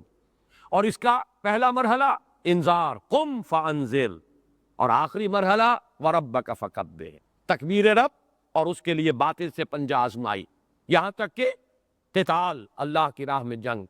یہ ہے 6 مراحل اور 6 آیات. بہرحال ان کے حوالے سے اب جو بات مجھے عرض کرنی ہے وہ یہ ہے وَوَجَدَكَ ضَالًّا فَہَدَىٰ. اس پر یہ ہے کہ ضال کے لفظی معنی کیا ہے، اس پر بہت سی آپ کو مل جائیں گی تفاسیر کے اندر آ رہا. ضال کے معنی جو ہے یہ سمجھ لیجئے ایسا شخص بھی ہو سکتا ہے جو راہ سے بھٹک گیا ہو، لیکن اس کا بھٹکنا شرارت نفس کی وجہ سے نہ ہو، مغالطے کی وجہ سے ہو. خلوص میں بھی تو آدمی غلطی کر بیٹھتا، جیسے کہ ضالین اور مغضوب علیہم، یہ سورہ فاتحہ میں جو آخری 2 آیات ہے ان کا تعلق ان سے ہے. مغضوب علیہم یہود جنہوں نے اپنی شرارت نفس، محبت دنیاوی کی بنیاد پر ٹھوکر کھائی. ضالین نصارہ جنہوں نے محبت میں غلو کیا حضرت عیسیٰ علیہ السلام کے، اور رہبانیت میں غلو کیا، ترک دنیا میں غلو کیا. ظاہر بات ہے یہ دونوں چیزیں بدنیتی پر نہیں ہیں، چاہے وہ عقیدت اور محبت کا غلو ہے وہ بدنیتی نہیں ہے، اگر رہبانیت کا راستہ اختیار کیا وہ بھی بدنیتی نہیں ہے، نیک نیتی کے ساتھ راستے سے بھٹک جانا یہ بھی لفظ ضال کا مصداق ہے۔ پھر ضال عربی زبان میں آتا ہے کوئی شخص کسی جذبے سے اتنا مغلوب الحال ہو جائے، جیسے کسی کے عشق میں دیوانگی، کہ کوئی ایک کیفیت ایسی طاری ہو گئی ہے جو صوفیہ کی اصطلاح ہے مجذوب، متحیر، فلسفیوں کی اصطلاح ہے متحیر، حیران، اس لیے کہ اس کائنات کا عقدہ کہ کسی نے نہ آج تک یہ سلجھایا ہے اور نہ یہ سلجھے گا، کہ کس نقصد نہ ملک شاید بحکمتی معمارہ، حیران بھی، وہ بھی ضال کا لفظ ہے۔ آدمی حیران کھڑا ہو ادھر جاؤ یا ادھر جاؤ، یہ بھی ضال ہے۔ راستہ ابھی واضح نہیں ہے، ابھی راستے کی تلاش میں ہے، یہ بھی ضال ہے۔ کوئی کسی کی محبت جو ہے اس درجے سوار ہو گئی ہے کہ اپنا ہوش نہیں رہا، اپنے جو ہے اپنا پیٹ کا خیال ہے، نہ اپنی بھوک کا خیال ہے، نہ اپنے آرام کا خیال ہے، یہ بھی لفظ ضال کا مصداق ہے۔ یہاں پر ان تمام میں سے آئے گا تلاش حقیقت میں سرگرداں، وہ فلسفیانہ غور و فکر کا مرحلہ جو محمد الرسول اللہ صلی اللہ علیہ وسلم نے غار حرا میں طے کیا ہے۔ وَوَجَدَكَ ضَالًّا فَہَدَىٰ۔ اب اس پر جو بات مجھے عرض کرنی ہے، اور یہ میں محسوس کر رہا ہوں کہ آج ہمیں سورۃ الضحیٰ ہی پر اکتفا کرنی پڑے گی، سورۃ الانشراح جو ہے وہ اب کل ہم پڑھیں گے انشاءاللہ، لیکن اس کو ہم مکمل کر لیں گے۔ ان دونوں کیفیات کو جمع کر لیجئے۔ پہلی کیفیت وہ یہ احساس کہ میرے رب نے کہیں مجھے چھوڑ تو نہیں دیا، یہ تشویش، یہ اضطراب کہ عشقست و ہزار بدگمانی۔ دوسرا احساس یہ کامیاب ہو سکوں گا، اتنا بڑا بھاری بوجھ اٹھا سکوں گا، کیا یہ مشن، اس کی ذمہ داری میں ادا کر سکوں گا، یہ دوسری تشویش ہے۔ اور اس میں ہمت کا کچھ جواب دے جانا، جیسے کہ نیورستھینیا کا لفظ میں نے استعمال کیا۔ ان دونوں کیفیات کو جمع کیجئے تو اب صوفیہ کی ایک اصطلاح کے حوالے سے بات سمجھ میں آئے گی۔ قبض کی کیفیت، شدید قبض کی کیفیت تھی محمد الرسول اللہ صلی اللہ علیہ وسلم پر، جس میں کہ یہ سورہ مبارکہ نازل ہوئی ہے آپ کی دلجوئی اور تسلی کے لیے۔ اس کے لیے ذرا تھوڑی سی وضاحت مجھے کرنی پڑے گی۔ دیکھیے، انسانوں کی اکثریت تو ان پر مشتمل ہے جو بے حس ہوتے ہیں اور غبی ہوتے ہیں، جو ہو جائے ڈھیٹ انسان، کسی چیز کی کوئی خاص، بس اپنی فکر ہے، اپنے بطن اور فرج کے تقاضے ہیں، مال جمع کرنا ہے، اس سے آگے کوئی اور فکر نہیں، کوئی سوچ نہیں، کوئی احساسات نہیں۔ کسی کے دل پر کیا بیت رہی ہے ہمیں کیا، وہ جانے۔ کوئی بھوکا ہے ہمیں کیا۔ ایک وہ کیفیت ہے کہ قافلے کو دیکھ کر آئے قبیلے کو، اور حضور صلی اللہ علیہ وسلم کی کیفیت وہ ہو گئی جس میں کہ حضرت خدیجہ رضی اللہ تعالی عنہا نے وہ قدم اٹھایا۔ ایک یہ کہ ہوا کرے، ہم کسی کے ذمہ دار تو نہیں، لا ابالی، جیسے آ چکا ہے پچھلی صورت میں، من بخل واستغنی استغنا۔ ان لوگوں کو چھوڑ دیجئے تو ایک اقلیت انسانوں کی ایسی ہوتی ہے جن کے لیے میں دو لفظ اب استعمال کر رہا ہوں، ذہین اور حساس۔ ذہین اور حساس لوگوں میں قبض اور بسط کی کیفیت، یہ مختلف سائیکلز ہیں جو آتی رہتی۔ کبھی طبیعت میں پشمردگی ہے، دل بجھا ہوا سا ہے، کچھ نا امیدی سی ہے، خود اپنے اوپر اعتماد کی کمی محسوس ہو رہی ہے، مجھ میں صلاحیت نہیں ہے، میں کچھ نہیں کر سکتا، اب تک جو کچھ کیا اس کا کچھ حاصل نہیں ہے، مایوسی، نا امیدی، پشمردگی، طبیعت میں انقباض، ایک بددلی کی سی کیفیت، یہ قبض ہے۔ کبھی اچانک ہم محسوس کرتے ہیں جیسے بادل آئے تھے اور چلے گئے، جیسے مسئلہ صاف ہو گیا۔ یہ ساری چیزیں انٹرنسک ہیں، ضروری نہیں کہ خارج کے اندر کوئی حالات بدلے ہوں، حالات وہی ہوں گے لیکن انسان کی داخلی کیفیت بدل جاتا ہے۔ اب ایک جذبہ بھی ہے، امنگ بھی ہے، امید بھی ہے، روشن پہلو نظر آ رہے ہیں۔ قبض کی کیفیت میں تاریک پہلو نظر آتے ہیں، مایوسی کے پہلو نظر آتے ہیں، پیسیمزم کی کیفیت، اور یہ جو بسط کی کیفیت ہے اس میں روشن پہلو۔ دیکھو یہ بھی تو ہے نا، آخر یہ بھی تو ہوا ہے، اور بھی ہو سکتا ہے، آخر اب تک میں نے یہ کام بھی تو کر لیا، آگے بھی مشکل آسان ہو سکتی ہے۔ یہ دو کیفیات ہیں قبض اور بسط کی، جن کو کہ صوفیاء کرام نے یہ اصطلاحات، یہ عنوان دیے، قبض اور بسط۔ جتنی انسان کے اندر حساسیت کی کیفیت زیادہ ہوگی، ذہانت زیادہ ہوگی، اتنا ہی یہ جو ویوز ہیں اس کی ایمپلیٹیوڈ زیادہ ہوتی۔ کم ذہین انسان ہے، کم حساس ہے، آئیں گے تو صحیح ہے، لیکن یہ کہ وہ ویو جو ہے اس کا ایمپلیٹیوڈ جو ہے اس کے اندر اوپر اور نیچے کی کیفیت زیادہ نہیں ہوگی۔ لیکن جتنا یہ معاملہ بڑھتا ہے یہ جو ویو ہے اس کی ایمپلیٹیوڈ بڑھتا چلا جاتا۔ لیکن نارمل انسان کا معاملہ یہ ہے کہ یہ حدود کے اندر رہے، اسی کی ایک کیفیت جو ہے اب نارمل جب ہو جاتا ہے، یہی ہے جو جدید ہماری جو سائیکولوجیکل میڈیسن ہے اس میں اسے مینیکس ڈپریسو سائیکوسس کہا جاتا۔ مایوسی ہوئی تو اتنی ہوئی کہ جیسے کمر ٹوٹ کر رہ گئی، اور اسی ڈپریشن میں ہوتی ہے خودکشیاں، خودکشی کر جاتا ہے ڈپریشن۔ کچھ روشن پہلو نظر ہی نہیں آ رہا، کوئی امید کا پہلو نظر ہی نہیں آ رہا، کوئی صورت نظر نہیں آتی، کوئی امید بڑھ نہیں آتی، کس طرف جاؤں، کدھر دیکھوں، کسے آواز دوں، اے ہجوم نامرادی دل بہت گھبرائے ہے۔ اور جب آدمی محسوس کرتا I can't face these realities، یہ commits suicide۔ یہ اور جب کیفیت ہوتی ہے انشراح کی تو آدمی خوب بھاگ رہا ہے، دوڑ رہا ہے، امنگ ہے، محنت ہے، دوڑ رہا ہے، امیدیں ہیں، اب ہر چیز کا روشن پہلو نظر آ رہا ہے۔ عجیب ہے یہ، اصل میں مجھے کچھ تجربہ بھی ہوا ہے، ہمارے خاندان میں بھی یہ مرض موجود رہا۔ میرے والد مرحوم کافی طویل عرصے اس مینیک ڈپریسو سائیکوسس کے مریض رہے۔ کچھ ہوتا ہے یہ معاملہ، ویسے بھی شاید ہمارا خاندان جو ہے اس کیٹیگری میں آتا ہے جس میں ذہانت نسبتاً کچھ زیادہ ہے، حساسیت بھی نسبتاً کچھ زیادہ ہے۔ یہ دوسری بات ہے کہ کوئی شخص جو ہے یہ فلسفے کے طور پر اختیار کر لے کہ اپنے آپ کو ڈھیٹ بنا لینا ہے، یہ فلسفہ بھی بن سکتا ہے، لیکن یہ ہے کہ اگر آدمی چھوڑ دے اپنی طبیعت کو تو یہ دونوں کیفیات آتی ہیں۔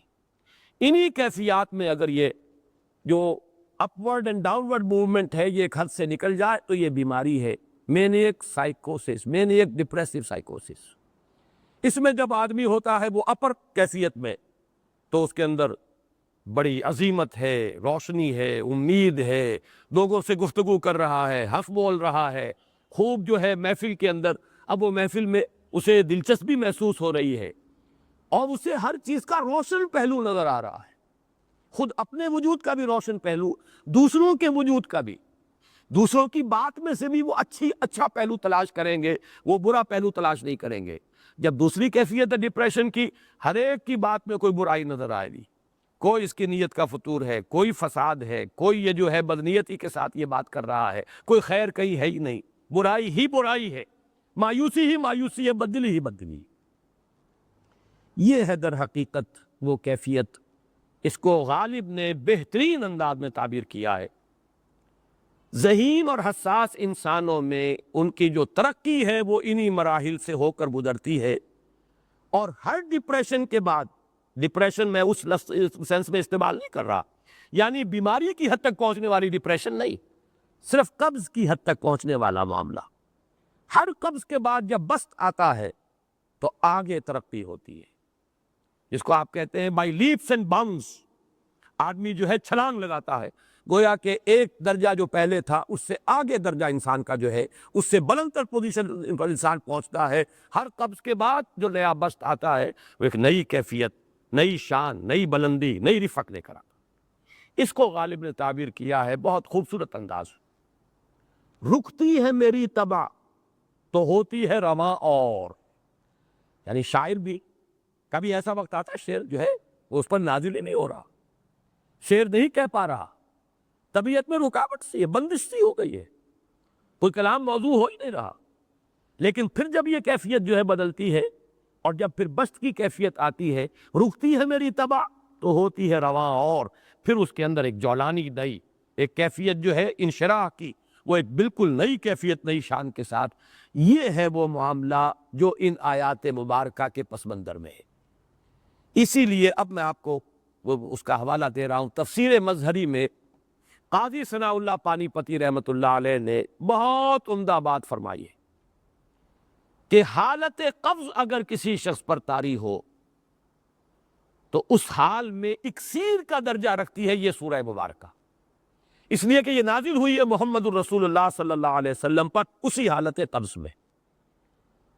وَالضُّحَىٰ وَاللَّيْلِ إِذَا سَجَىٰ مَا وَدَّعَكَ رَبُّكَ وَمَا قَلَىٰ وَلَلْآخِرَةُ خَيْرٌ لَكَ مِنَ الْأُولَىٰ وَلَسَوْفَ يُعْطِيكَ رَبُّكَ فَتَرْضَىٰ أَلَمْ يَجِدْكَ يَتِيمًا فَآوَىٰ وَوَجَدَكَ ضَالًّا فَهَدَىٰ وَوَجَدَكَ عَائِلًا فَأَغْنَىٰ۔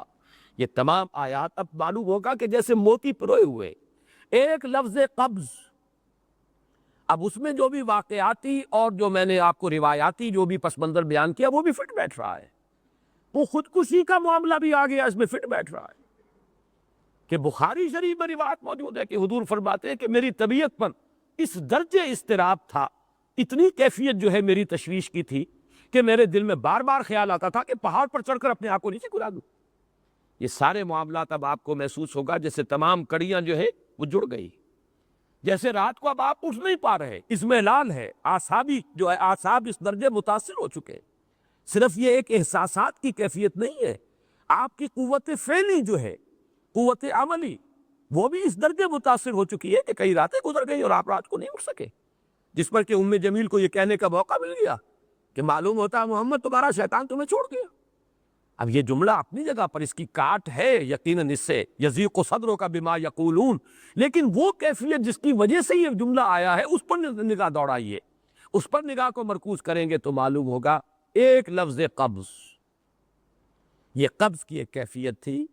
اس قبضی کی کیفیت کا ایک مظہر یہ ہے چونکہ یہ بھی تو در حقیقت قلب مبارک جو ہے محمد الرسول اللہ صلی اللہ علیہ وسلم کا، اسی پر تو وحی کا نزول ہوتا تھا، یہ بھی وہی داخلی احساسات و کیفیات کا معاملہ ہے، یہی بھی در حقیقت یہ واردات قلبیہ ہی کا سارا معاملہ ہے۔ اس کو آپ خارج سے تعبیر نہیں کر سکتے، نہ ابھی کوئی ایسے مصائب تھے، نہ ایسی کوئی مشکلات تھیں، نہ ابھی کوئی رد و قضا ایسی شروع ہوئی، نہ ابھی کوئی بحث و نزاع کا معاملہ ایسا ہوا، نہ کوئی ابھی کوئی فزیکل پرسیکیوشن شروع ہوئی، یہ سب داخلی ہی کیفیات ہے، اور ان داخلی کیفیات کے حوالے سے ان سورہ مبارکہ کو اگر صحیح سمجھا ہے تو صوفیہ نے سمجھا۔ وہ جو اقبال کا شعر ہے کہ کچھ جو سمجھا میرے شکوے کو تو رضواں سمجھا، مجھ کو جنت سے نکالا ہوا انسان سمجھا، اور کون سمجھے گا؟ وہ تو سمجھے گا کہ دکھے ہوئے وہ دل کی صدا ہے، وہ کیا ہے؟ جو اقبال کی وہ ایک نظم ہے پرندے کی فریاد، گانا اسے سمجھ کر خوش ہونا سننے والے، یہ تو در حقیقت ایک دکھے ہوئے دل کی صدا، فریاد یہ صدا ہے۔ تو یہ کیفیت جو ہے رضوان سمجھ سکا ہے جو کہ داروغہ جنت ہے، اس نے سمجھا یہ وہی آدم جو نکالا گیا تھا یہاں سے، یہ اس کی فریاد ہے۔ کچھ جو سمجھا میرے شکوے کو تو رضواں سمجھا، اس کو جنت سے نکالا ہوا انسان سمجھا۔ تو واقعہ یہ ہے کہ اس سورہ مبارکہ کا صحیح فہم اگر حاصل ہوا ہے، وہ امام راضی کو حاصل ہو ہی نہیں سکتا، وہ عقل اور منطق کی گتھیاں سلجھانے والے آدمی ہیں، اپنی جگہ ان کی کنٹریبیوشن بہت۔ یہ لغت اور ادب کا کوئی خاص مسئلہ اس میں ہے ہی نہیں کہ زمخشری اس میں کوئی جولانی دکھائیں اپنی، اس میں کوئی ایسا اشکال ہے ہی نہیں، نحوی اشکال ہی نہیں، لیکن یہ واردات قلبیہ کا معاملہ ہے، احساسات باطنی کا معاملہ ہے، یہ نفسیات انسانی کا معاملہ ہے، اور اس کو وہی سمجھ سکتے ہیں کہ جو ماہرین علم نفس ہیں، اور وہ ہے صوفیاء کرام ہمارے ہاں، جن کا وہ ذوق ہے باطنی کیفیات و احساسات، جن کا موضوع کہ یہ در حقیقت حالت قبض کی کیفیت ہے۔ اور اسی کے حوالے سے آج جو میں آخری بات عرض کر رہا ہوں وہ یہ ہے کہ میں نے آج آپ نے نوٹ کیا ہوگا شروع میں معمول کے خلاف ایک اضافی دعا بھی مانگی تھی۔ واقعہ یہ ہے کہ آج سے پہلے میں اس دعا کی اصل عظمت کو اتنا نہیں سمجھ پایا تھا جتنا آج سمجھا۔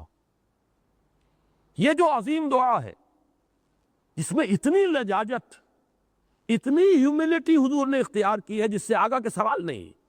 اللہم انی عبدک وابن عبدک وابن امتک، اے اللہ میں خود تیرا بندہ ہوں، میرا باپ بھی تیرا ادنا غلام، میری ماں تیری ادنا کنیز، فی قبضتک، میرا پورا وجود تیرے قبضہ قدرت میں ہے، تیرے ہی اختیار میں ہے، فی قبضتک ماضٍ فی حکمک، میرے پورے وجود میں تیرا ہی حکم جاری و ساری ہے، عدل فی قضاؤک، اور جو فیصلہ بھی تو میرے بارے میں کرے، جو بھی کرے وہ عدل ہے، انصاف ہے، کہ ہر چہ ساقی ما ریخت عین الطافہ، ماضٍ فی حکمک عدل فی قضاؤک، ناصیتی میں یدک، میری پیشانی تیرے ہاتھ میں ہے، جدھر چاہے موڑ دے۔ یہ جو اپنی نفی ہے نفی اس اعتبار سے بھی اپنی انانیت کی نفی، انی عبدوں کا وابن عبد کا وابن امت کا، پھر اپنے وجود کی نفی، اپنی مرضی کی نفی، اپنے اختیار کی نفی، فی قبضت کا ماضن فیا حکموں کا ناصیتی بید کا عدل فیا قضاؤ کا۔ پھر دیکھیے واسطہ وہ دیا ہے جس سے اونچا واسطہ ممکن نہیں۔ اسألوں کا بکل اسم ہو لک، قرآن مجید میں آیا نا، فدوہ بہا وللہ الاسماء الحسنی فدوہ بہا، اچھے نام اللہ کے ہیں، اس کو پکارا کرو ان ناموں کے حوالے سے۔ اب نام کہاں سے جمع کریں سارے؟ ایک میں، اسألوں کا بکل اسم ہو لک، جو بھی تیرے نام ہیں، سمیت بہ نفسک، جن سے تو نے خود اپنے آپ کو موسوم کیا، او علمتہ احدا من خلقک، یا تو نے اپنی مخلوق میں سے کسی کو وہ نام سکھایا، او انزلتہ فی کتابک، یا وہ نام تو نے اپنی کسی کتاب میں نازل کیا، اب استاثرت بہ فی مکنون الغیب عندک، یا اس کو تو نے خود اپنے خزانہ غیب میں محفوظ رکھا ہوا ہے۔ تیرے وہ نام بھی ہیں جو تو نے کسی کو ابھی سکھائے ہی نہیں، تو نے اپنی کتاب میں کسی میں نازل ہی نہیں کیے، وہ تو تیرے خاص خزانے کے اندر وہ ابھی در مکنون ہے، وہ ابھی تیرے پاس موجود ہے۔ یہ اس سے بڑا اب واسطہ کیا ہوگا؟ مانگا کیا ہے، ذرا غور کیجئے۔ ان تجعل القرآن ربیع قلبی ونور صدری وجلاء حزنی وذہاب ہمی وغمی، استدعا میں یہ کر رہا ہوں پروردگار، اس قرآن کو میرے دل کی بہار بنا دے، میرے دل کا نور بنا دے، نور صدری، ان تجعل القرآن ربیع قلبی، میرے دل کی بہار، ونور صدری، میرے سینے کا نور، وجلاء حزنی، یہ حزن جو جس سے کہ محمد دوچار ہے صلی اللہ علیہ وسلم، یہ وہ کیفیت جو ہے قبض کی، اس کو دور کرنے کا ذریعہ بنا دے اس قرآن کو، جلاء حزنی وذہاب ہمی وغمی، اور میرے ہموم، میرے تفکرات، میرے غموں کو دور کرنے کا ذریعہ بنا دے۔ یہ عظیم دعا آج سورۃ الضحیٰ پر غور و فکر کرتے ہوئے، ویسے تو میں تقریباً 30 برس سے اس دعا کا مبلغ ہوں، اس لیے کہ جب میں نے یہاں کام شروع کیا تھا لاہور میں، جو تقریریں کی تھی مسلمانوں پر قرآن مجید کے حقوق کے نام سے جو شائع شدہ ہے، اس پمفلٹ کے آخر میں نے یہ دعا درج کی ہے۔ یہ اصل میں کچھ مختلف احادیث میں ٹکڑے آئے ہیں، کہیں کوئی ایک ٹکڑا کم ہے، کہیں دوسرا کم ہے، میں نے بڑی تحقیق کر کے تمام روایتوں کو جمع کر کے پھر اس کو مرتب کیا ہے، اور وہ بڑی خوبصورت میں نے اس کی سیٹنگ کی ہے، اور وہ اس کتابچے کے آخر میں ہے۔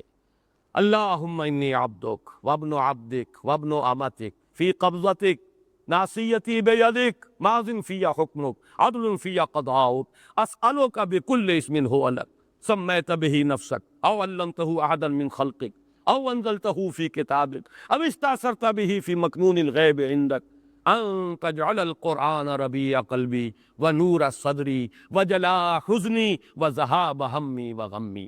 یہ وہ کیفیت ہے، اور وہ قرآن جو اس کیفیت میں سب سے زیادہ پر تاثیر ہے، وہ یہ قرآن ہے، ان دو صورتوں پر مشتمل قرآن، سورۃ الضحیٰ، سورۃ الانشراح، والضحیٰ واللیل اذا سجا ما ودعک ربک وما قلی وللآخرۃ خیر لک من الاولی ولسوف یعطیک ربک فترضی الم یجدک یتیما فآوی ووجدک ضالا فہدی ووجدک عائلا فاغنی۔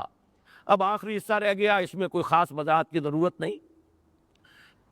3 آیت آخری جو ہے، فَأَمَّا الْيَتِيمَ فَلَا تَقْهَرْ وَأَمَّا السَّائِلَ فَلَا تَنْهَرْ وَأَمَّا بِنِعْمَةِ رَبِّكَ فَحَدِّثْ، ان میں سے جہاں تک تو پہلی 2 آیتیں ہیں، ان میں تو یوں سمجھیے کہ عام فطرت انسانی کے نزدیک جو چیزیں خیر ہیں، یہاں پر حضور کو بھی وہی حکم دیا جا رہا ہے یا تاکید کی جا رہی، بلکہ ایک اعتبار سے یہ عدم مناسبت رکھتے ہوا نظر آتا ہے بظاہر۔ حضور خلق عظیم پر تو پہلے سے فائق تھے، قرآن مجید کی گواہی ہے، دوسری وحی نازل ہوئی ہے، انک لعلی خلق عظیم، آپ کی طبیعت میں وہ رحمت، شفقت، مودت، لوگوں کے اوپر جو ہے لوگوں کے درد کو اپنے سینے میں محسوس کرنا، یہ تو پہلے سے موجود تھا، تو کہنے کی ضرورت کیا ہے؟ یہ اس کی ایک مثال میرے سامنے ہے، سورہ مدثر کی آیات 4، 5 اور 6۔ پہلی 3 آیات کا حوالہ تو میں دے چکا، یا ایھا المدثر قم فانذر وربک فکبر وثیابک فطہر والرجز فاہجر ولا تمنن تستکثر۔ یہ تین آیتیں جو ہے یہ بڑی وہاں محسوس ہوتا ہے بظاہر کہ جس بلندی پر بات ہو رہی تھی یہ باتیں کچھ اس کے ساتھ کچھ اس متناسب نہیں ہیں۔ معلوم ہوتا ہے کہ یہ چیزیں حضور کے طہارت ذاتی، کپڑوں کا پاک رکھنا، جسم کا پاک رکھنا، احسان کرنا تو یہ نہ چاہنا کہ کوئی اس کا بدلہ ملے، یہ ساری چیزیں جو ہے یہ تو یوں سمجھیے کہ وہ بنیادی اخلاقیات ہیں جن کو حضور کو بتانے کی ضرورت نہیں جس مقام پر کہ محمد رسول اللہ فائز تھے۔ تو ہم یہی کہیں گے کہ یہ اصل میں اس لیے لایا گیا کہ حضور سے خطاب کرتے ہوئے امت کے لیے یہاں رہنمائی ہے۔ ہم میں سے ہر شخص کو ضرورت ہے اس کے، جو بھی آپ کے نقش قدم پر چل کر یہ کام کرنا چاہے، دعوت الی الخیر اور انذار اور تکبیر رب کی جد و جہد میں اپنے آپ کو مبتلا کرنا چاہیں، وہ پہلے یہ کام کر لیں، اپنے جسم کو بھی پاک کریں، اپنے کپڑوں کو بھی پاک کریں، ہر طرح کی گندگی علائش سے اپنے آپ کو آزاد کریں، اور یہ کہ احسان دھرنا اور کوئی کام کسی کے لیے خیر کا کرنا، کوئی اور اس کا کوئی بدلہ لینے کے لیے ان تمام پستیوں سے اپنے آپ کو بلند کریں گے تو وہ کام کر سکیں۔ وہی معاملہ میں یہاں سمجھتا ہوں، اما الیتیم فلا تقہر، یتیم پر قہر کہتے ہیں غالب آ جانا، چھا جانا، ڈومینیٹ کر جانا، قہار کہتے ہیں اس کو جو چھایا ہوا ہو، غالب۔ یتیم کے اوپر اس طرح کا تعلق اس کے ساتھ یا ایسا سلوک کہ وہ اپنے آپ کو دباؤ میں محسوس کرے، یہ ہے در حقیقت جس سے روکا جا رہا ہے۔ اب اس میں وہ احادیث اور یتیموں کے ساتھ حسن سلوک کی ترغیب، اور حضور نے جو فرمایا انا وکافل الیتیم کہاتین یوم القیامہ، یہ آپ کو مختلف تفاسیر کے اندر یہ چیزیں مل جائیں گی، اس وقت تو ہمیں صرف رب کو سمجھنا ہے۔ اما الیتیم فلا تقہر نسبت کس سے ہے؟ الم یجدک یتیما فآویٰ، آپ کو ہم نے پایا، دیکھا یتیم، پیدا ہوئے دنیا میں یتیم، در یتیم، ہم نے ٹھکانہ دیا کہ نہیں؟ اب اس کا حق ادا ہوگا اسی طریقے سے کہ ہر یتیم کے سر پر آپ کا اسی طرح شفقت کا ہاتھ رکھا رہے، اس کے لیے اس کو خیر ہو، بھلائی ہو، اس پر قہر نہ ہو، جبر نہ ہو، معاذ اللہ اس کا کوئی امکان حضور سے نہیں تھا۔ وَأَمَّا الْيَتِيمَ فَلَا تَقْهَرْ وَأَمَّا السَّائِلَ فَلَا تَنْهَرْ، آپ کو پایا تنگ دست ہم نے غنی کیا۔ تو یہاں پہ اگرچہ سائل کے مفہوم کو لوگوں نے بیان کیا ہے، زیادہ واضح کیا ہے، اس کو ایکسٹینڈ کیا ہے۔ ایک سائل ہے مانگنے والا، روٹی مانگنے والا، پیسہ مانگنے والا، مدد چاہنے والا، یقیناً وہ بھی سائل ہے اور اسے بھی جھڑکنے کی اجازت نہیں ہے۔ اما السائل فلا تنہر، جھڑکو نہیں، معذرت کرنی ہے تو بڑی نرمی کے ساتھ معذرت کر لو۔ قول معروف ومغفرۃ خیر من صدقۃ یتبعها اذی، بھلی بات کہو اور معاف کر دو یا خود اس سے معذرت کر لو، یہ کہیں بہتر ہے اس سے کہ کسی کو کوئی خیرات بھی دو اور پھر کوئی جملہ بھی ایسا کہہ دو جس سے اس کی عزت نفس جو ہے وہ کچھ نہیں جائے اور اس کو تکلیف پہنچے، اذیت ہو۔ تو یہ صورت یہ ہے کہ سائل کو جھڑکو نہیں، اما السائل فلا تنہر۔ البتہ اس میں علماء نے اور مفسرین نے مزید جو شامل کیا ہے، سوال علمی بھی ہوتا ہے، ہدایت کا طالب بن کر بھی کوئی آتا ہے، عبس وتولی ان جاءہ الاعمی وما یدریک لعلہ یزکی او یذکر فتنفعہ الذکریٰ، اس سے بھی روک دیا گیا۔ کوئی بھی طالب خیر بن کر آیا ہے، کوئی بھی اگر مرشد ہے اس کے پاس کوئی رشد و ہدایت کی نیت سے آیا ہے، اس سے اپنے آپ کو وابستہ کر رہا ہے، کوئی متعلم ہے جو کسی معلم اور استاد اور عالم کے ساتھ جو ہے اس کے سامنے زانو تلمس طے کر رہا ہے، کوئی مستفتی ہے کسی عالم سے یا مفتی سے فتویٰ طلب کر رہا ہے، کوئی الجھن ہے کسی کی وہ اس کا حل چاہتا ہے، مسائل فلا تنہر۔ البتہ آخری آیت جو ہے وہ حضور صلی اللہ علیہ وسلم کی شخصیت مبارکہ کے اعتبار سے بالکل ہم وزن اور بالکل متوازن ہے۔ وَأَمَّا بِنِعْمَةِ رَبِّكَ فَحَدِّثْ، اور جو نعمت ہے آپ پر ہوئی ہے جو آپ کے رب کی طرف سے، اس کا خوب چرچا کرو، اسے خوب بیان کرو۔ حدث، بیان کرو، عام کرو، پھیلاؤ، چرچا کر۔ اب اس کے جو معنی لیے گئے ہیں، سب سے پہلا اس کا مفہوم ہے نعمت کا اعتراف اور اظہار۔ اللہ کی کوئی نعمت آپ پر ہوئی ہے، آپ اس کا اعتراف بھی کیجئے اور اظہار و اعلان بھی کیجئے، لوگوں کے سامنے بھی بیان کیجئے۔ یہ بھی شکر کی سب سے پہلی منزل ہے، بہت بنیادی منزل ہے۔ اس کی بالکل برعکس کیفیت یہ ہے کہ کسی شخص کو اللہ نے آسودگی دی ہے لیکن پھٹے کپڑے پہنے پھر رہا ہے، نعمت کو ظاہر نہیں کر رہا۔ اگر کسی کی تنگی ہے، اس کے کپڑے پھٹے ہوئے ہوں یا اس کے اوپر اگر لگے ہوئے ہوں پیمن، کوئی حرج نہیں، لیکن یہ کہ ہو کشادگی اور آسودگی اور پھر انسان یہ حلیہ بنائے، یہ گویا کہ یہ اس نعمت کا انکار ہے، اس کو چھپا رہے ہیں آپ۔ تو اعتراف و اظہار نعمت اور اس پر اللہ کا شکر ادا کرنا. دوسرا مرحلہ ہے نعمت کی حق کی ادائیگی. جس کام کے لیے وہ دی گئی ہے نعمت اس کو اس کے لیے استعمال کیا جائے، جس کو کہ امام راغب اصفہانی نے یہ شکر بالجوارح سے تعبیر کیا ہے، اس کا حق ادا کرو اس نعمت کا. لیکن سب سے اہم حصہ جو ہے جو حضور پر نعمت خصوصی ہوئی ہے صلی اللہ علیہ وسلم، وہ نعمت ہدایت. سب سے بڑی نعمت ہے ہی نعمت ہدایت. بلکہ میں آگے بڑھ کر جملہ کہہ رہا ہوں، نعمت ایک ہی ہے اور وہ ہدایت ہے، اور کوئی نعمت نہیں دنیا. ہر نعمت دوسری جو ہے وہ تابع ہے. اگر نعمت ہدایت ہے تو صحت بھی نعمت، اولاد بھی نعمت، مال بھی نعمت، فرصت بھی نعمت. اغتنموا خمسا قبل خمس، 5 چیزوں کو 5 چیزوں سے پہلے غنیمت سمجھو. اپنی زندگی کو موت سے پہلے غنیمت سمجھو، یہ بھی نعمت ہے. فرصت کو مصروفیت سے پہلے غنیمت سمجھو، فراغت فرصت. اسی طریقے سے صحت کو بیماری سے پہلے غنیمت سمجھو، جوانی کو بڑھاپے سے پہلے غنیمت سمجھو، تنگ دستی سے پہلے اگر اللہ نے فراخی دی ہے غنیمت سمجھو. 5 ہی نعمتیں ہوئی، عمر ہے، صحت ہے، اور دولت ہے، فرصت ہے. یہ تمام چیزیں نعمتیں ہیں. لیکن نعمت ہونا ان کا منحصر ہے اگر نعمت ہدایت بھی موجود ہے. یعنی جس کو آپ کہتے ہیں نا وہ چیز کہ جو جس سے مس کر جائے گی وہ سونا بن جائے گا، اور اگر وہ شے جو ہے وہ مس نہیں کر رہی تو لوہے کا لوہا ہے.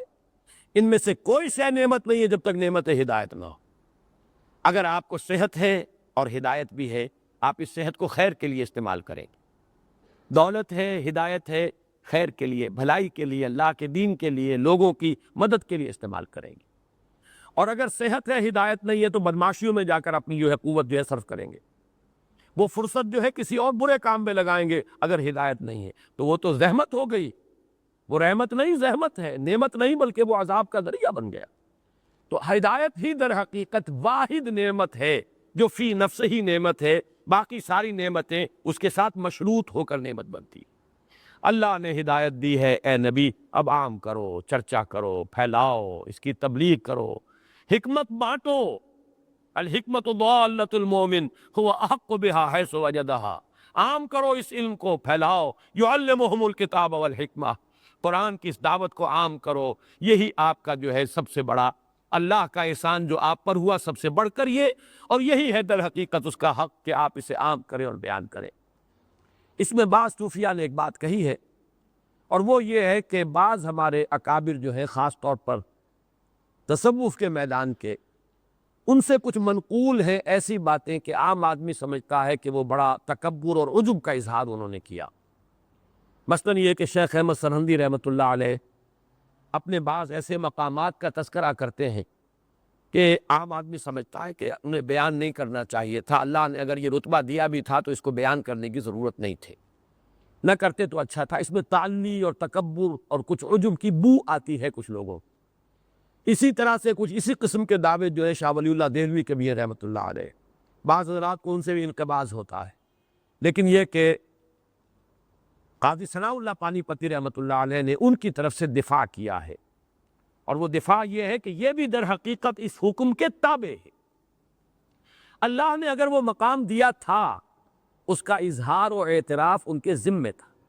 اگر وہ اسے بیان نہ کرتے، اور ظاہر بات ہے کہ وہ اپنے تزکیہ نفس کے اس مقام تک پہنچ چکے ہوتے ہیں یہ حضرات کہ اب ان کے لیے عجب اور تعلی والی بات نہیں ہوتی ہے. ان تمام رذائل نفس سے تو وہ اپنے نفس کو پاک کر چکے ہوتے ہیں. قد افلح من زکاہا. اب ظاہر بات ہے کہ اگر احمد سرہندی اس مقام پر نہیں ہے تو اور کون ہوگا، اور شاہ ولی اللہ اس مقام پر اگر نہیں ہے تو اور کون ہوگا. اسی اعتبار سے حضور کا آتا ہے انا سید ولد آدم ولا فخر، میں تمام آدم کی اولاد کا سردار ہوں لیکن اس میں کوئی فخر نہیں ہے. بہت سی باتیں آپ نے بیان کی ہے. مجھے اللہ نے یہ مقام عطا فرمایا ولا فخر، مجھے اللہ نے یہ رتبہ دیا ولا فخر. میں یہ فخر کی وجہ سے نہیں کہہ رہا بلکہ اظہار نعمت کر رہا ہوں. اللہ نے مجھے یہ مقام عطا کیا ہے اسے بیان کر رہا ہوں. تو جس طرح حضور نے اپنی وہ کیفیات یا اپنے ان مقامات بلند کو ظاہر فرمایا ہے، تو گویا کہ اسی وَأَمَّا بِنِعْمَةِ رَبِّكَ فَحَدِّثْ کی تعمیل میں ہمارے ان بزرگوں نے بھی اپنے کچھ مقامات جو ان کا تذکرہ کر دیا ہے. اس پر کوئی انقباض محسوس نہیں کرنا چاہیے۔ بارک اللہ لی و لکم فی القرآن العظیم ونفعنی وإیاکم